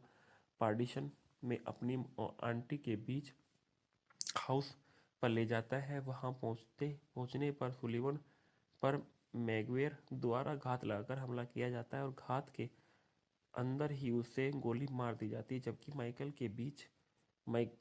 माइकल बीच पर खड़ा होता है और माइकल प्रकट होता है और मैगवेयर को बंदूक तानता है और सुलिवन मैगवन की पीठ पर घातक गोली मार देता है और माइकल अपने पिता से कहता है कि वह ट्रिगर नहीं खींच सकता। सुलिवन फिर सिर हिलाता है और मुस्कुराता है जबकि वह अपने बेटे की बाहों में मर जाता है। माइकल कार को वापस बुजुर्ग दंपति के खेत में ले आता है और एक वॉइस ओवर में माइकल कहता है कि वह वही पला बड़ा है। माइकल ने आगे कहा कि उसने अपने पिता की मृत्यु के बाद से बंदूक नहीं पकड़ी। माइकल ने कहा कि जब उससे पूछा जाता है कि क्या उसके पिता एक अच्छे इंसान थे तो वह बस इतना जवाब देता है कि मेरे पिता थे। ढालना में देखा गया कि टॉम हैक्स जो माइकल सुलिवन के रूप में नजर आए, टायर होचिन माइकल सुलिवर जूनियर के रूप में नजर आए, पॉल न्यूमैन जॉन रोनी के रूप में नजर आए, जूड लो हरलेन मैगवेट के रूप में नजर आए, डैनियल क्रेग कॉनर रोनी के रूप में नजर आए, स्टैनली टूची फ्रैंक निट्टी के रूप में नजर आए, जेनिफर जेसन एनी सुलिवन के रूप में नजर आई, लियाम एकेन पीटर सुलिवन के रूप में नजर आए, डायलन बेकर अलेक्जेंडर के रेस के रूप में नजर आए, फिन मैकवर्गन के रूप में शियरन हेड्स ने किरदार निभाया, डग स्पिनोजा कैल्विन के रूप में नजर आई, डेविड डार्लो जेक कैली के रूप में नजर आए, कैरी रोसल रूनी के गुर्गो के रूप में नजर आए, एंथनी नागपाल लापगिडिया अल कैपोन के रूप में नजर आई, केविन चैम्बरलिन फ्रेक के बाउंसर के रूप में नजर आए, हैरी ग्रेटर मिस्टर मैकडोल के रूप में नजर आए, जोबे सैनी बैंकर के रूप में नजर आए। उत्पादन में देखा गया जब मैक्स एलन कॉलिंस ने ग्राफिक उपन्यास रोड टू पेडिशन लिखा तो उनके बुक एजेंट ने कहानी में एक फिल्म रूपांतरण के रूप में क्षमता देखी और इसे एक फिल्म एजेंट को दिखाया। सन 1999 तक उपन्यास डीन जेनक के पास पहुंच गया जो उसके माता पिता निर्माता रिचर्ड डी जेनक की कंपनी के विकास के अध्यक्ष में था। उपन्यास को मोरस्को में बड़े जेनक के पास भेजा गया जहां वह रूल्स ऑफ एजेंटमेंट के निर्माण कर रहे थे। जेनक कहानी की संभावना पर सहमत होते हुए उसे निर्देशक और निर्माता स्टीवन और स्पीलबर्ग के पास भेज देता है। कहता कुछ ही समय बाद स्पीलबर्ग ने अपने स्टूडियो और ड्रीम वर्क्स में इस परियोजना की स्थापना की। हालांकि उन्होंने अपनी पूरी स्लेट के कारण फिल्म के निर्देशक का पीछा नहीं किया। सैम मेंडेस ने अमेरिकन ब्यूटी को पूरा करने के बाद एक नए प्रोजेक्ट की तलाश की और ए ब्यूटीफुल माइंड के px and the shipping news और द लुकआउट सही संभावनाओं की खोज की। ड्रीमवर्क्स ने मेंडेस को एक संभावना के रूप में रोड टू पर्डिशन भेजा और मेंडेस कहानी से आकर्षित हुए और उसे इस कथानक के रूप में बहुत सरल लेकिन विषयगत रूप से बहुत जटिल मानते हुए मेंडेस ने एक विषय को निर्देशित किया और माता पिता की दुनिया उनके बच्चों के लिए दुर्गम है। मेंडेस ने कहानी के विषय पर विचार किया और बच्चे हिंसा में कैसे निपटे और क्या हिंसा के संपर्क में अपने आने से बच्चे खुद हिंसक हो जाते हैं। मेंडेस ने स्क्रिप्ट का वर्णन कोई नैतिक निरपेक्षक नहीं के रूप में किया और ऐसा कारक जिनके निर्देशक को आकर्षित किया गया। लिखना। स्पीलबर्ग ने सबसे पहले कहानी को पिक्चर फिल्म में बदलने के लिए पटकथा लेखक डेविड सेल्फ से संपर्क किया और सेल्फ ने एक प्रारंभिक मसौदा लिखा जो स्रोत सामग्री के करीब रहा और इसके अधिकांश संवादों को बरकरार रखा। पटकथा को तब बिना श्रेय वाले लेखकों द्वारा फिर से लिखा गया, जिससे स्क्रिप्ट को ग्राफिक उपन्यास से अलग कर दिया गया, लेकिन कहानी के मूल तत्वों को बरकरार रखा गया। कहानी के कुछ कठोर पहलुओं को कम किया गया क्योंकि स्क्रिप्ट अधिक व्यवस्थित हो गई। के उदाहरण के लिए पटकथा के कुछ शुरुआती मसौदों को सुलीवन शराबी बन गया, लेकिन यह तथ्य अत्यंत अंतिम संस्करण में उपस्थित था। कहानी लोन वुल्फ एंड क्यूब मंगा श्रृंखला में गहराई से प्रभावित थी और उपन्यास मैक्स एलन कैलिनिस ने बीबीसी के साथ एक साक्षात्कार अपने ग्राफिक उपन्यास रोड टू पेर्डिशन पर लोन वुल्फ एंड क्यूब के प्रभाव को स्वीकार किया और घोषणा की कि Road to Perdition Lone Wolf and the cube के लिए एक बेकाब श्रद्धांजलि थी। मैक्स एलन कैलिनिस मूल रूप से रूपांतरित पटकथा लिखना चाहता था, लेकिन उन्हें अवसर नहीं मिला और कैलिनिस ने एक अलग माध्यम के लिए अलग अलग लेखन शैलियों के सम्मान के कारण पटकथा लेखन प्रक्रिया से बाहर रहने का फैसला किया। ताकि उन्होंने एक सलाहकार के रूप में काम किया। कैलिनिस ने मैगुइर को शामिल करने के लिए प्रशंसा की और संवाद के न्यूनतम उपयोग को उचित माना। लेखक ने फिल्म के संस्करण के रूनी को सुलीवन के लिए अधिक स्पष्ट रूप से एक पिता की तरह के रूप में सराहा। कैलिनिस ने स्क्रिप्ट को अद्भुत भाषा का विरोध किया क्योंकि अश्लील भाषा सन 1930 के दशक में उनके दृष्टिकोण के अनुकूल नहीं थी। कैलिनिस ने फिल्म की सुलीवन के बेटे का मार्ग का भी विरोध किया। ग्राफिक उपन्यास में बेटा एक बार हत्या करता है, फिल्म के माइकल किसी को भी मारता है। कोलिनिस फिल्म की कथन तकनीक से भी असहमत थे और उपन्यास में बेटा एक वयस्क के रूप में कहानी सुनाता था और पुजारी बन जाता था, जबकि फिल्म में माइकल भी एक युवक के रूप में कहानी सुनाता था। इसके बाद फिल्म की देखा गया कि फिल्म का जो छायांकन था उसके बारे में बताया गया। रोड टू पेर्डिशन के दृश्यों की लाइटिंग स्थापित करने के लिए मेंडेस ने प्रेरणा के स्रोत के रूप में एडवर्ड हॉपर की पेंटिंग को किया और विशेष रूप से हॉपर की न्यूयॉर्क मूवी और मेंडेस और सिनेमाटोग्राफो कॉनराड हॉल ने फिल्म के दृश्यों के लिए समान वातावरणीय लाइटिंग को व्यक्त करने की कोशिश की। कम ही अधिक है मंत्र को लागू करने के लिए हॉल को व्यापक एपर्चर पर भी शूटिंग की, जो क्षेत्र की गहराई में एक बिंदु को तेजी से केंद्रित रखता है। हॉल ने दृश्यों को भावनात्मक आयाम प्रदान करने के लिए तकनीक का विचार किया और सिनेमेटोग्राफर ने अद्वितीय प्रशासक प्रभाव बनाने के लिए परंपरागत तकनीकों और सामग्रियों को भी उपयोग किया। हॉल ही की एक विधि दिन के उजाले वाले बाहरी दृश्यों के काले रेशम का उपयोग करना था, ताकि प्रकाश को पर्याप्त रूप से फिल्टर किया जा सके और एक छायादार के रूप में बने। कोलिनिस और रिचर्ड पियर्स रेनर द्वारा इसी नाम की ग्राफिक उपन्यास श्रृंखला के पहले खंड पर आधारित है। इसमें Tom Hanks, Paul Newman, Jude Law, Jennifer Jason Leigh, Stanley Tucci और डैनियल क्रेग ने अभिनय किया है।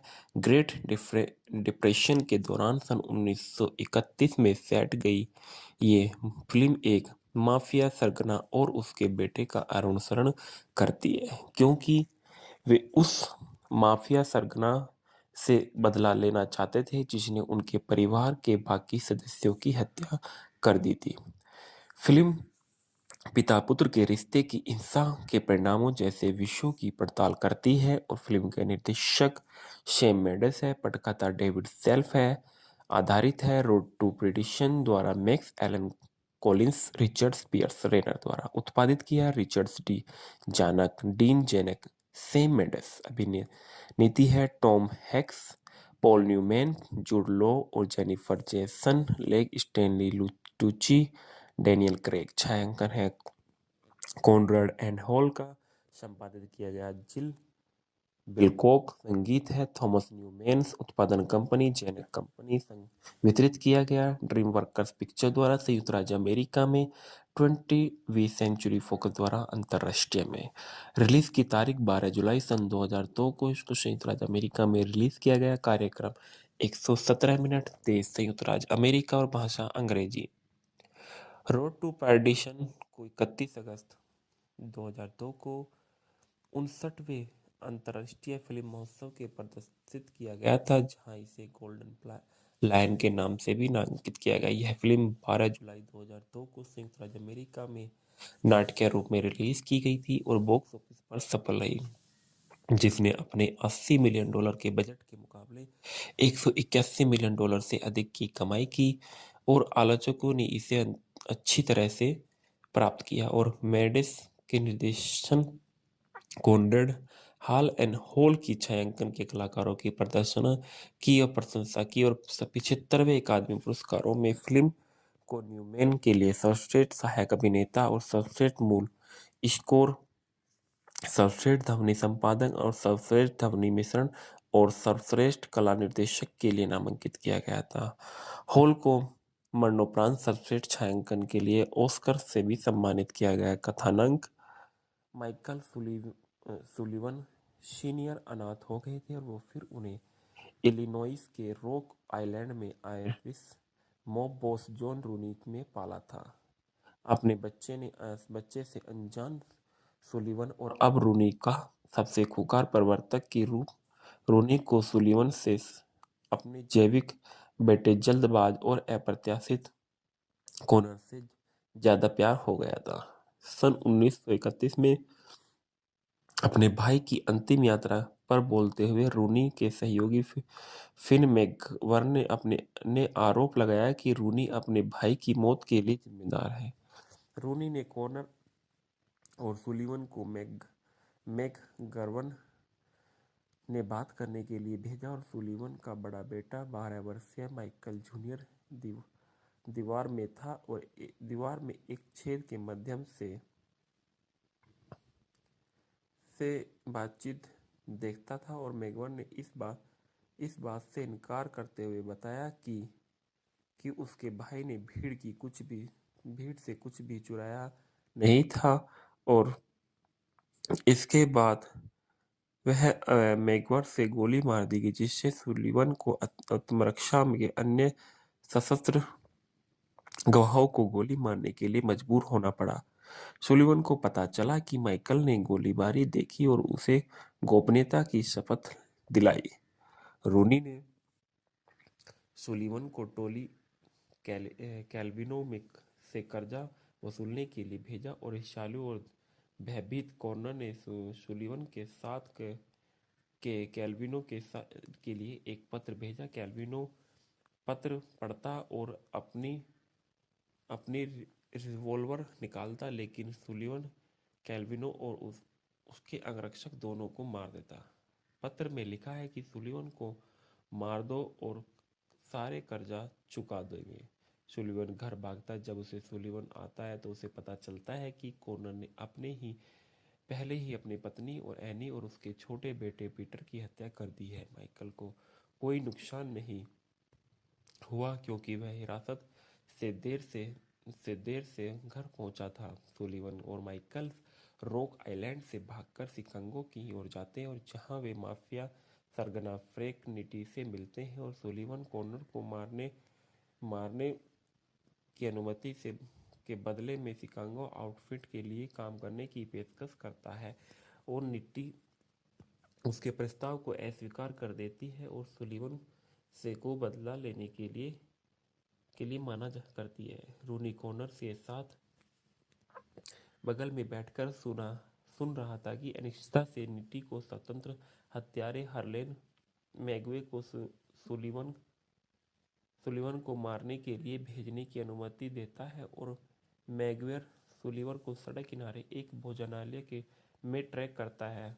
मैगवेयर और सुलीवन सहजता से बातचीत करते हैं जबकि माइकल कार में ही रहता है। खतरे की को भांपते हुए सुलीवन बाथरूम की खिड़की से भोजनालय से भाग जाता है और गाड़ी चलने से पहले ही मैगवेयर के टायरों को काट देता है। सुलीवन ने उन बैंकों को लूटना शुरू कर दिया जिनमें संगठन का पैसा रखा हुआ था।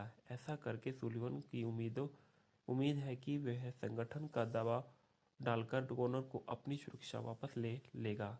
सुलीवन माइकल को गाड़ी चलाना सिखाता है ताकि वह भागने के लिए ड्राइवर की तरह काम कर सके। गिरोह अपने बैंकों से पैसे निकाल लेता है जो सुलीवन की योजना में बाधा डालता है। सुलीवन रूनी के अकाउंटेंट अलेक्जेंडर रेस से मिलने जाता है। रेस सुलीवन को तब तक रोकता है जब तक मैगवेट शॉटगन लेकर अंदर नहीं आ जाता। रेस क्रॉसफायर में मारा जाता है और इससे पहले कि सुलीवन मैगवेट को घायल कर दे कि रूनी के बही खाते लेकर भाग गए। भागने के दौरान मैगवेट सुलीवन के कंधे पर गोली मार देता है। सुलीवन के घायल होने के बाद माइकल उन्हें एक खेत में ले जाता है और खेत पर मौजूद एक बुजुर्ग निसंतान पति पत्नी के उसे ठीक होने के लिए मदद करते हैं।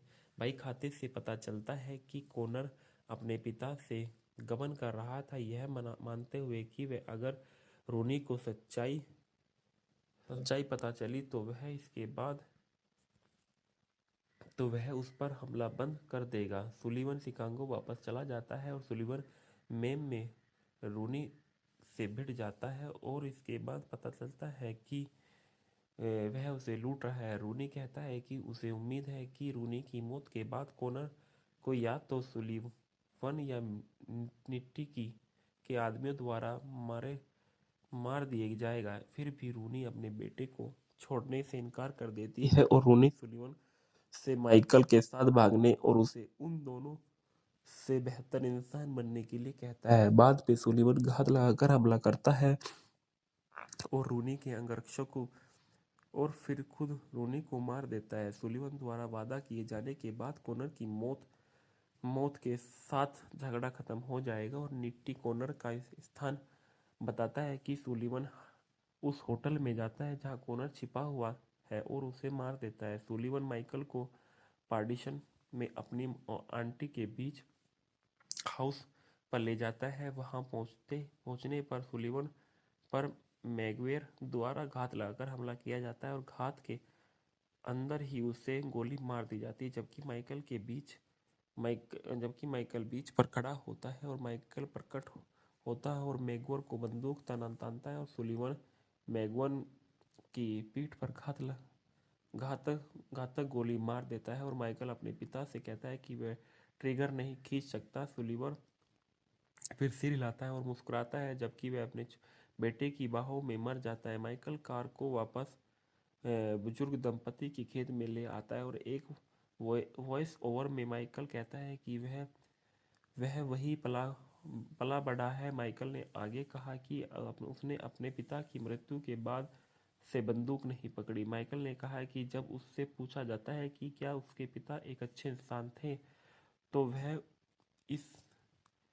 बस इतना जवाब देता है कि मेरे पिता थे। ढालना में देखा गया कि टॉम हैक्स जो माइकल सुलीवन के रूप में नजर आए, टायर होचिन माइकल सुलीवन जूनियर के रूप में नजर आए, पॉल न्यूमैन जॉन रूनी के रूप में नजर आए, जूड लो हरलेन मैगवेट के रूप में नजर आए, डैनियल क्रेग कॉनर रूनी के रूप में नजर आए, स्टैनली टूची फ्रैंक निट्टी के रूप में नजर आए, जेनिफर जेसन एनी सुलीवन के रूप में नजर आई, लियाम एकेन पीटर सुलीवन के रूप में नजर आए, डायलन बेकर अलेक्जेंडर के रेस के रूप में नजर आए, फिन मैकवर्गन के रूप में शियरन हेड्स ने किरदार निभाया, डग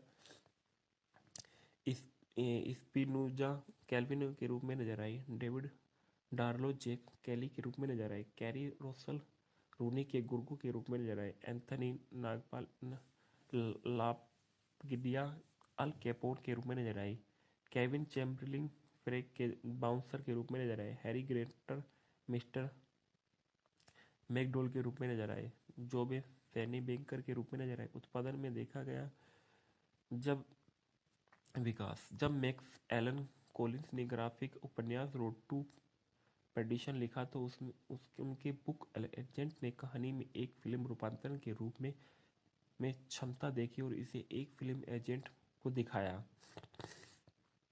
सन 1999 तक उपन्यास डीन जेनक के पास पहुंच गया, जो उसके माता पिता निर्माता रिचर्ड जी जेनक की कंपनी के विकास के अध्यक्ष में था। उपन्यास को मोरस्को में बड़े जेनक के पास भेजा गया, जहां वह रूल्स ऑफ एंगेजमेंट के निर्माण कर रहे थे।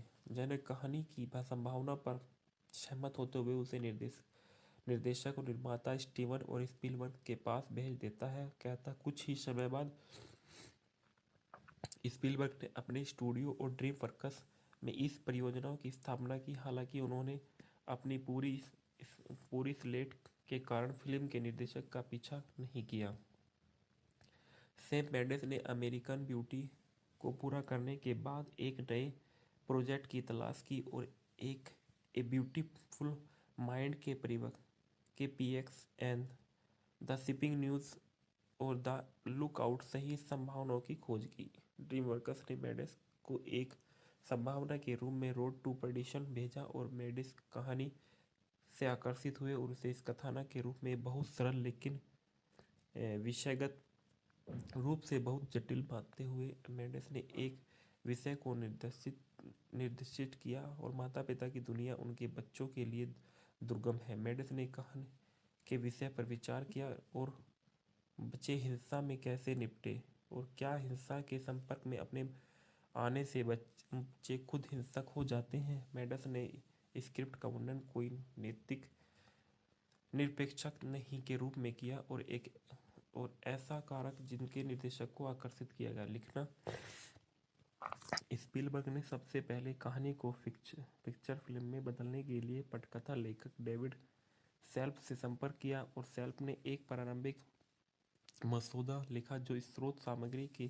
करीब रहा और इसके अधिकांश संवादों को बरकरार रखा। पटकथा को तब बिना श्रेय वाले लेखकों द्वारा फिर से लिखा गया, जिससे स्क्रिप्ट को ग्राफिक उपन्यास से अलग कर दिया गया, लेकिन कहानी के मूल तत्वों को बरकरार रखा गया। कहानी के कुछ कठोर पहलुओं को कम किया गया क्योंकि स्क्रिप्ट अधिक स्वस्थिति हो गई कि उदाहरण के लिए पटकथा के कुछ शुरुआती मसौदों को सुलीवन शराबी बन गया, लेकिन यह तथ्य अत्यंत अंतिम संस्करण में उपस्थित था। कहानी लोन वुल्फ एंड क्यूब मंगा श्रृंखला में गहराई से प्रभावित थी और उपन्यास मैक्स एलन कैलिनिस ने बीबीसी के साथ एक साक्षात्कार अपने ग्राफिक उपन्यास रोड टू पेडिशन पर लोन वुल्फ एंड क्यूब के प्रभाव को स्वीकार किया और घोषणा की कि Road to Perdition Lone Wolf and the cube के लिए एक बेकाब श्रद्धांजलि थी। मैक्स एलन कैलिनिस मूल रूप से रूपांतरित पटकथा लिखना चाहता था, लेकिन उन्हें अवसर नहीं मिला और कैलिनिस ने एक अलग माध्यम के लिए अलग अलग लेखन शैलियों के सम्मान के कारण पटकथा लेखन प्रक्रिया से बाहर रहने का फैसला किया। ताकि उन्होंने एक सलाहकार के रूप में काम किया। कैलिनिस ने मैगवेयर को शामिल करने के लिए प्रशंसा की और संवाद के न्यूनतम उपयोग को उचित माना। लेखक ने फिल्म के संस्करण के रूनी को सुलीवन के लिए अधिक स्पष्ट रूप से एक पिता की तरह के रूप में सराहा। कैलिनिस ने स्क्रिप्ट को अद्भुत भाषा का विरोध किया क्योंकि अश्लील भाषा सन 1930 के दशक में उनके दृष्टिकोण के अनुकूल नहीं थी। कैलिनिस ने फिल्म की सुलीवन के बेटे का मार्ग का भी विरोध किया।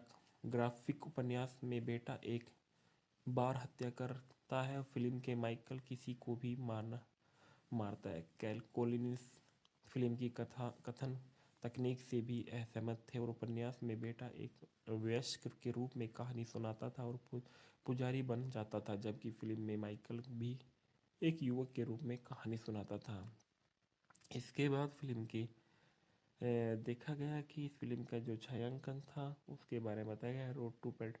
रोड टू पर्डिशन के दृश्यों की लाइटिंग स्थापित करने के लिए मेंडेस ने प्रेरणा के स्रोत के रूप में एडवर्ड हॉपर को की पेंटिंग को किया और विशेष रूप से हॉपर की न्यूयॉर्क मूवी और मेंडेस और सिनेमाटोग्राफो कॉनराड हॉल ने फिल्म के दृश्यों के लिए समान वातावरणीय लाइटिंग को व्यक्त करने की कोशिश की। कम ही कम ही अधिक है मंत्र को लागू करने के लिए हॉल को व्यापक एपर्चर पर भी शूटिंग की जो क्षेत्र की गहराई में एक बिंदु को तेजी से केंद्रित रखता है। हॉल ने दृश्यों को भावनात्मक आयाम प्रदान करने के लिए तकनीक का विचार किया और सिनेमेटोग्राफर ने अद्वितीय प्रशासक प्रभाव बनाने के लिए परंपरागत तकनीकों और सामग्रियों को भी उपयोग किया। हॉल ही की एक विधि दिन के लिए उजाले वाले बाहरी दृश्यों के काले रेशम का उपयोग करना था ताकि प्रकाश को पर्याप्त रूप से फिल्टर किया जा सके और एक छायादार के रूप में बने। कॉलिन्स और रिचर्ड्स पियर्स रेनर द्वारा इसी नाम की ग्राफिक उपन्यास श्रृंखला के पहले खंड पर आधारित है। इसमें Tom Hanks, Paul Newmans, Jude Law, Jennifer Jason Leigh, Stanley Tucci और डैनियल क्रेग ने अभिनय किया है। ग्रेट डिप्रेशन के दौरान सन 1931 में सेट गई ये फिल्म एक माफिया सरगना और उसके बेटे का अनुसरण करती है क्योंकि वे उस माफिया सरगना से बदला लेना चाहते थे जिसने उनके परिवार के बाकी सदस्यों की हत्या कर दी थी। फिल्म पिता पुत्र के रिश्ते की हिंसा के परिणामों जैसे विषयों की पड़ताल करती है और फिल्म के निर्देशक शेम मेंडेस है, पटकथा डेविड सेल्फ है, आधारित है रोड टू पर्डिशन द्वारा Max Allan Collins, Richards Piers Rayner द्वारा उत्पादित किया, Richards D Zanuck, Dean Zanuck, Sam Mendes. अभिनय नीति है Tom Hanks, Paul Newman, Jude Law और Jennifer Jason Leigh, Stanley Tucci, Daniel Craig. छायांकन है कॉनराड एंड हॉल का, संपादित किया गया जिल बिलकॉक, संगीत है थॉमस न्यूमैन्स, उत्पादन कंपनी जेनक कंपनी, वितरित किया गया ड्रीम वर्कर्स पिक्चर द्वारा संयुक्त राज्य अमेरिका में, 20वीं सेंचुरी फोकस द्वारा अंतरराष्ट्रीय में। रिलीज की तारीख 12 जुलाई सन 2002 को इसको संयुक्त राज्य अमेरिका में रिलीज किया गया। कार्यक्रम 117 मिनट, देश संयुक्त राज्य अमेरिका और भाषा अंग्रेजी।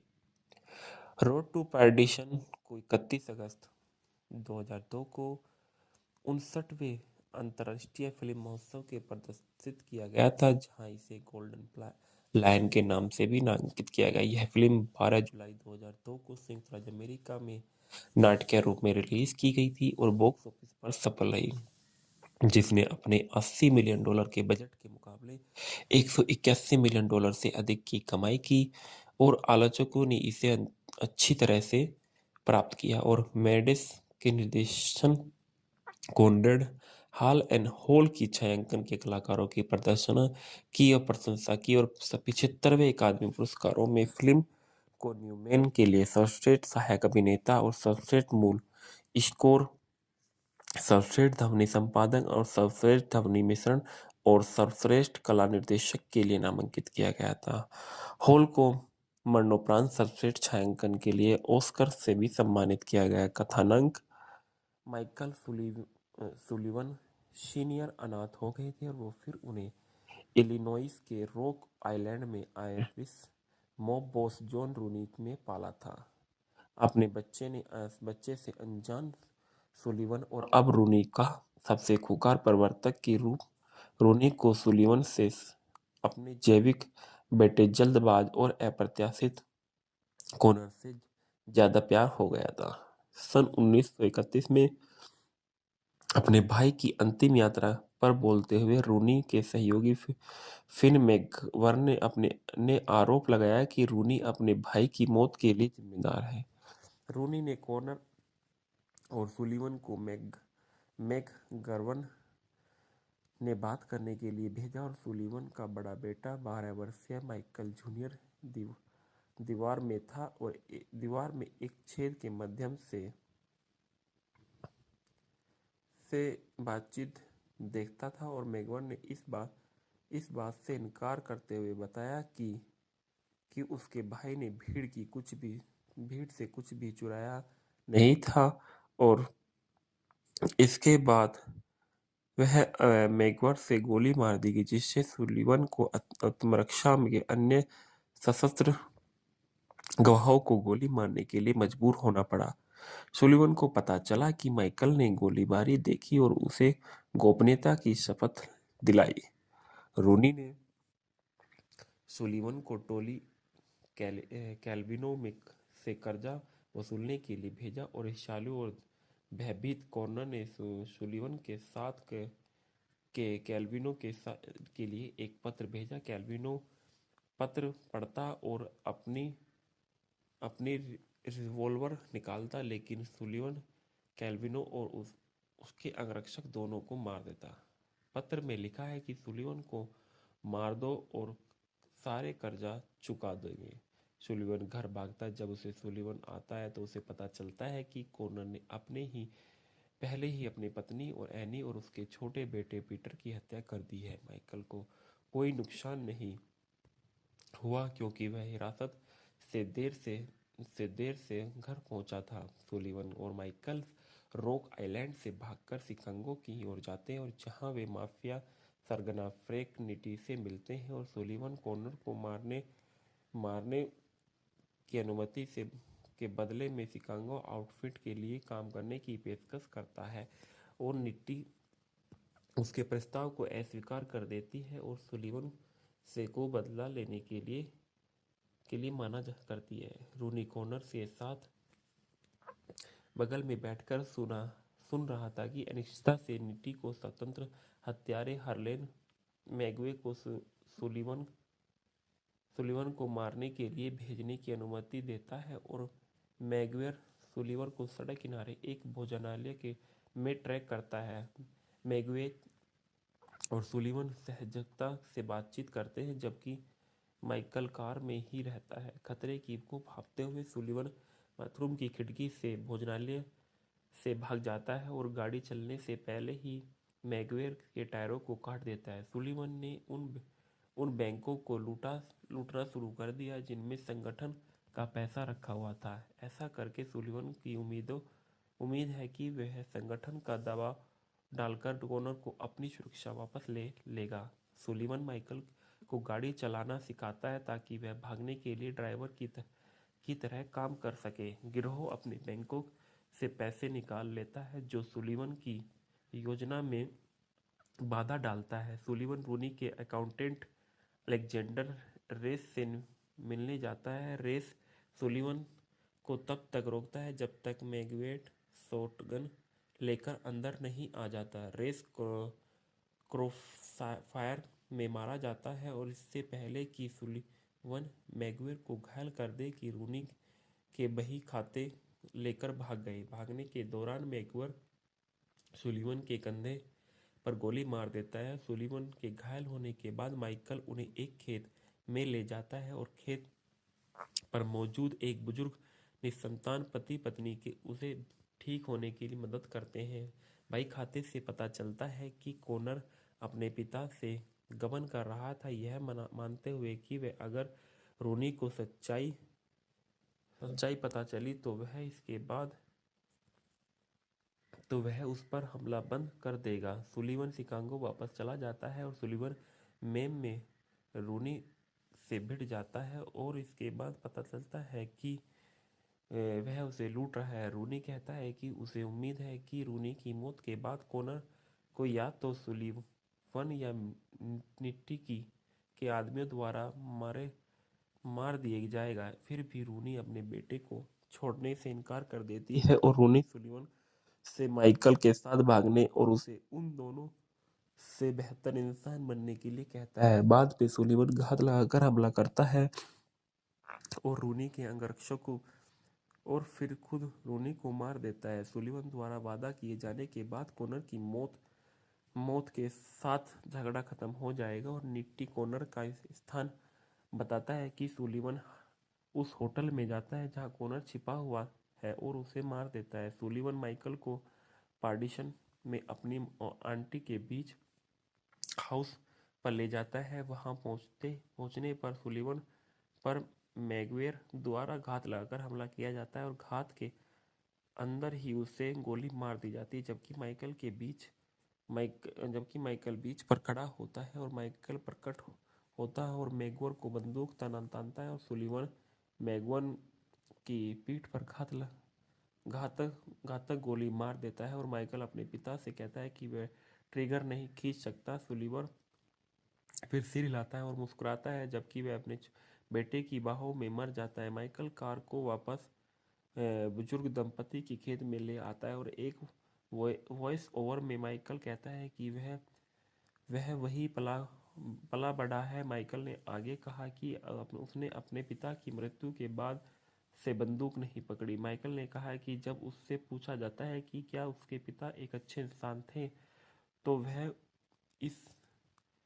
वह बस इतना जवाब देता है कि मेरे पिता थे। ढालना में देखा गया कि टॉम हैंक्स जो माइकल सुलिवन के रूप में नजर आए, टायर होचिन माइकल सुलिवर जूनियर के रूप में नजर आए, पॉल न्यूमैन जॉन रोनी के रूप में नजर आए, जूड लो हरलेन मैगवेट के रूप में नजर आए, डैनियल क्रेग कॉनर रोनी के रूप में नजर आए, स्टैनली टूची फ्रैंक निट्टी के रूप में नजर आए, जेनिफर जेसन एनी सुलिवन के रूप में नजर आई, लियाम एकेन पीटर सुलिवन के रूप में नजर आए, डायलन बेकर अलेक्जेंडर के रेस के रूप में नजर आए, फिन मैकवर्गन के रूप में शियरन हेड्स ने किरदार निभाया, डग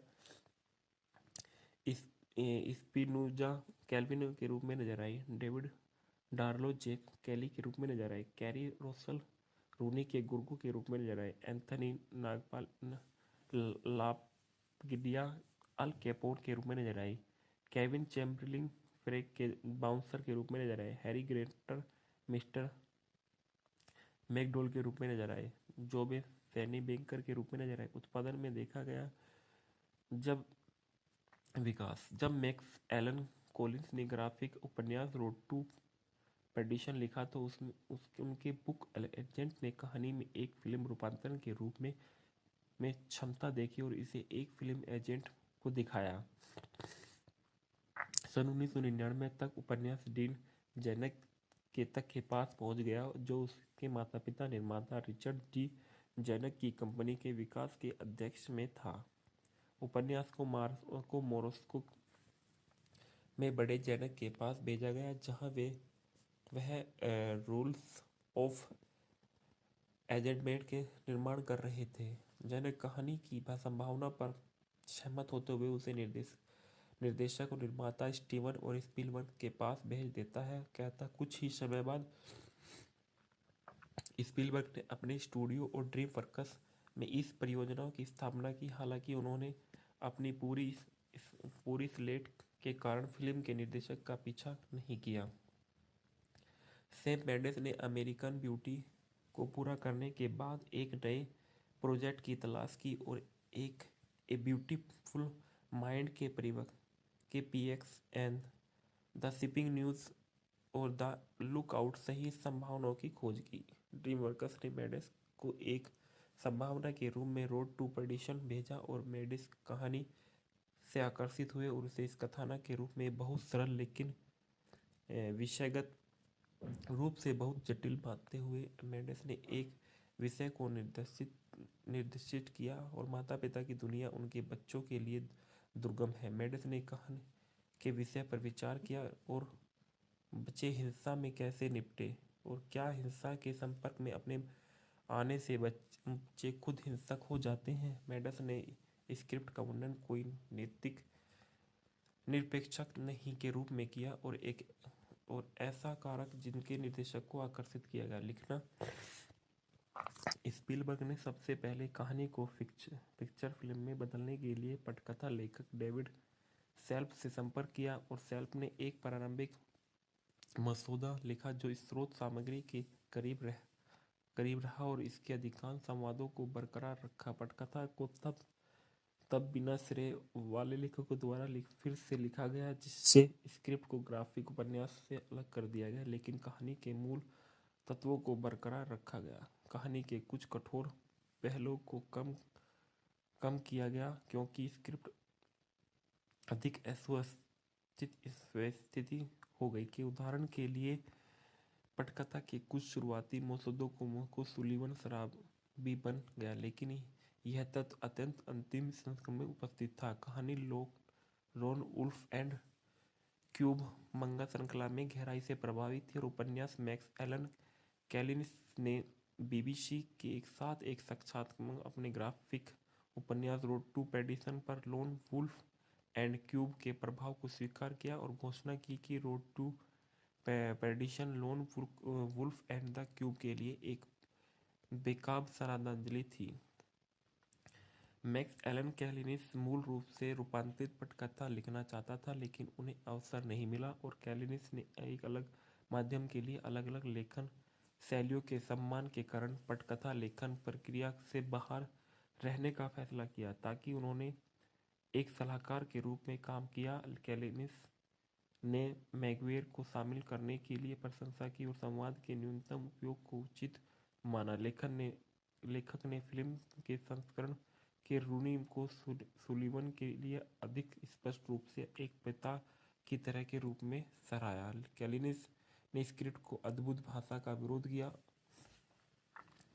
क्योंकि अश्लील भाषा सन 1930 के दशक में उनके दृष्टिकोण के अनुकूल नहीं थी। कैलिनिस ने फिल्म की सुलीवन के बेटे का मार्ग का भी विरोध किया। ग्राफिक उपन्यास में बेटा एक बार हत्या करता है, फिल्म के माइकल किसी को भी मारता है। कोलिनिस फिल्म की कथन तकनीक से भी असहमत थे और उपन्यास में बेटा एक वयस्क के रूप में कहानी सुनाता था और पुजारी बन जाता था, जबकि फिल्म में माइकल भी एक युवक के रूप में कहानी सुनाता था। इसके बाद फिल्म के देखा गया कि इस फिल्म का जो छायांकन था उसके बारे में बताया गया।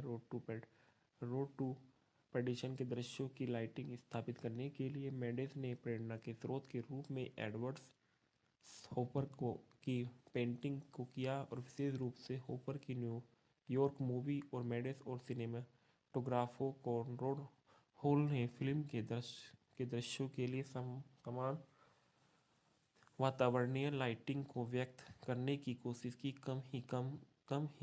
कम ही अधिक है मंत्र को लागू करने के लिए हॉल को व्यापक एपर्चर पर भी शूटिंग की, जो क्षेत्र की गहराई में एक बिंदु को तेजी से केंद्रित रखता है। हॉल ने दृश्यों को भावनात्मक आयाम प्रदान करने के लिए तकनीक का विचार किया और सिनेमेटोग्राफर ने अद्वितीय प्रकाशिक प्रभाव बनाने के लिए परंपरागत तकनीकों और सामग्रियों को भी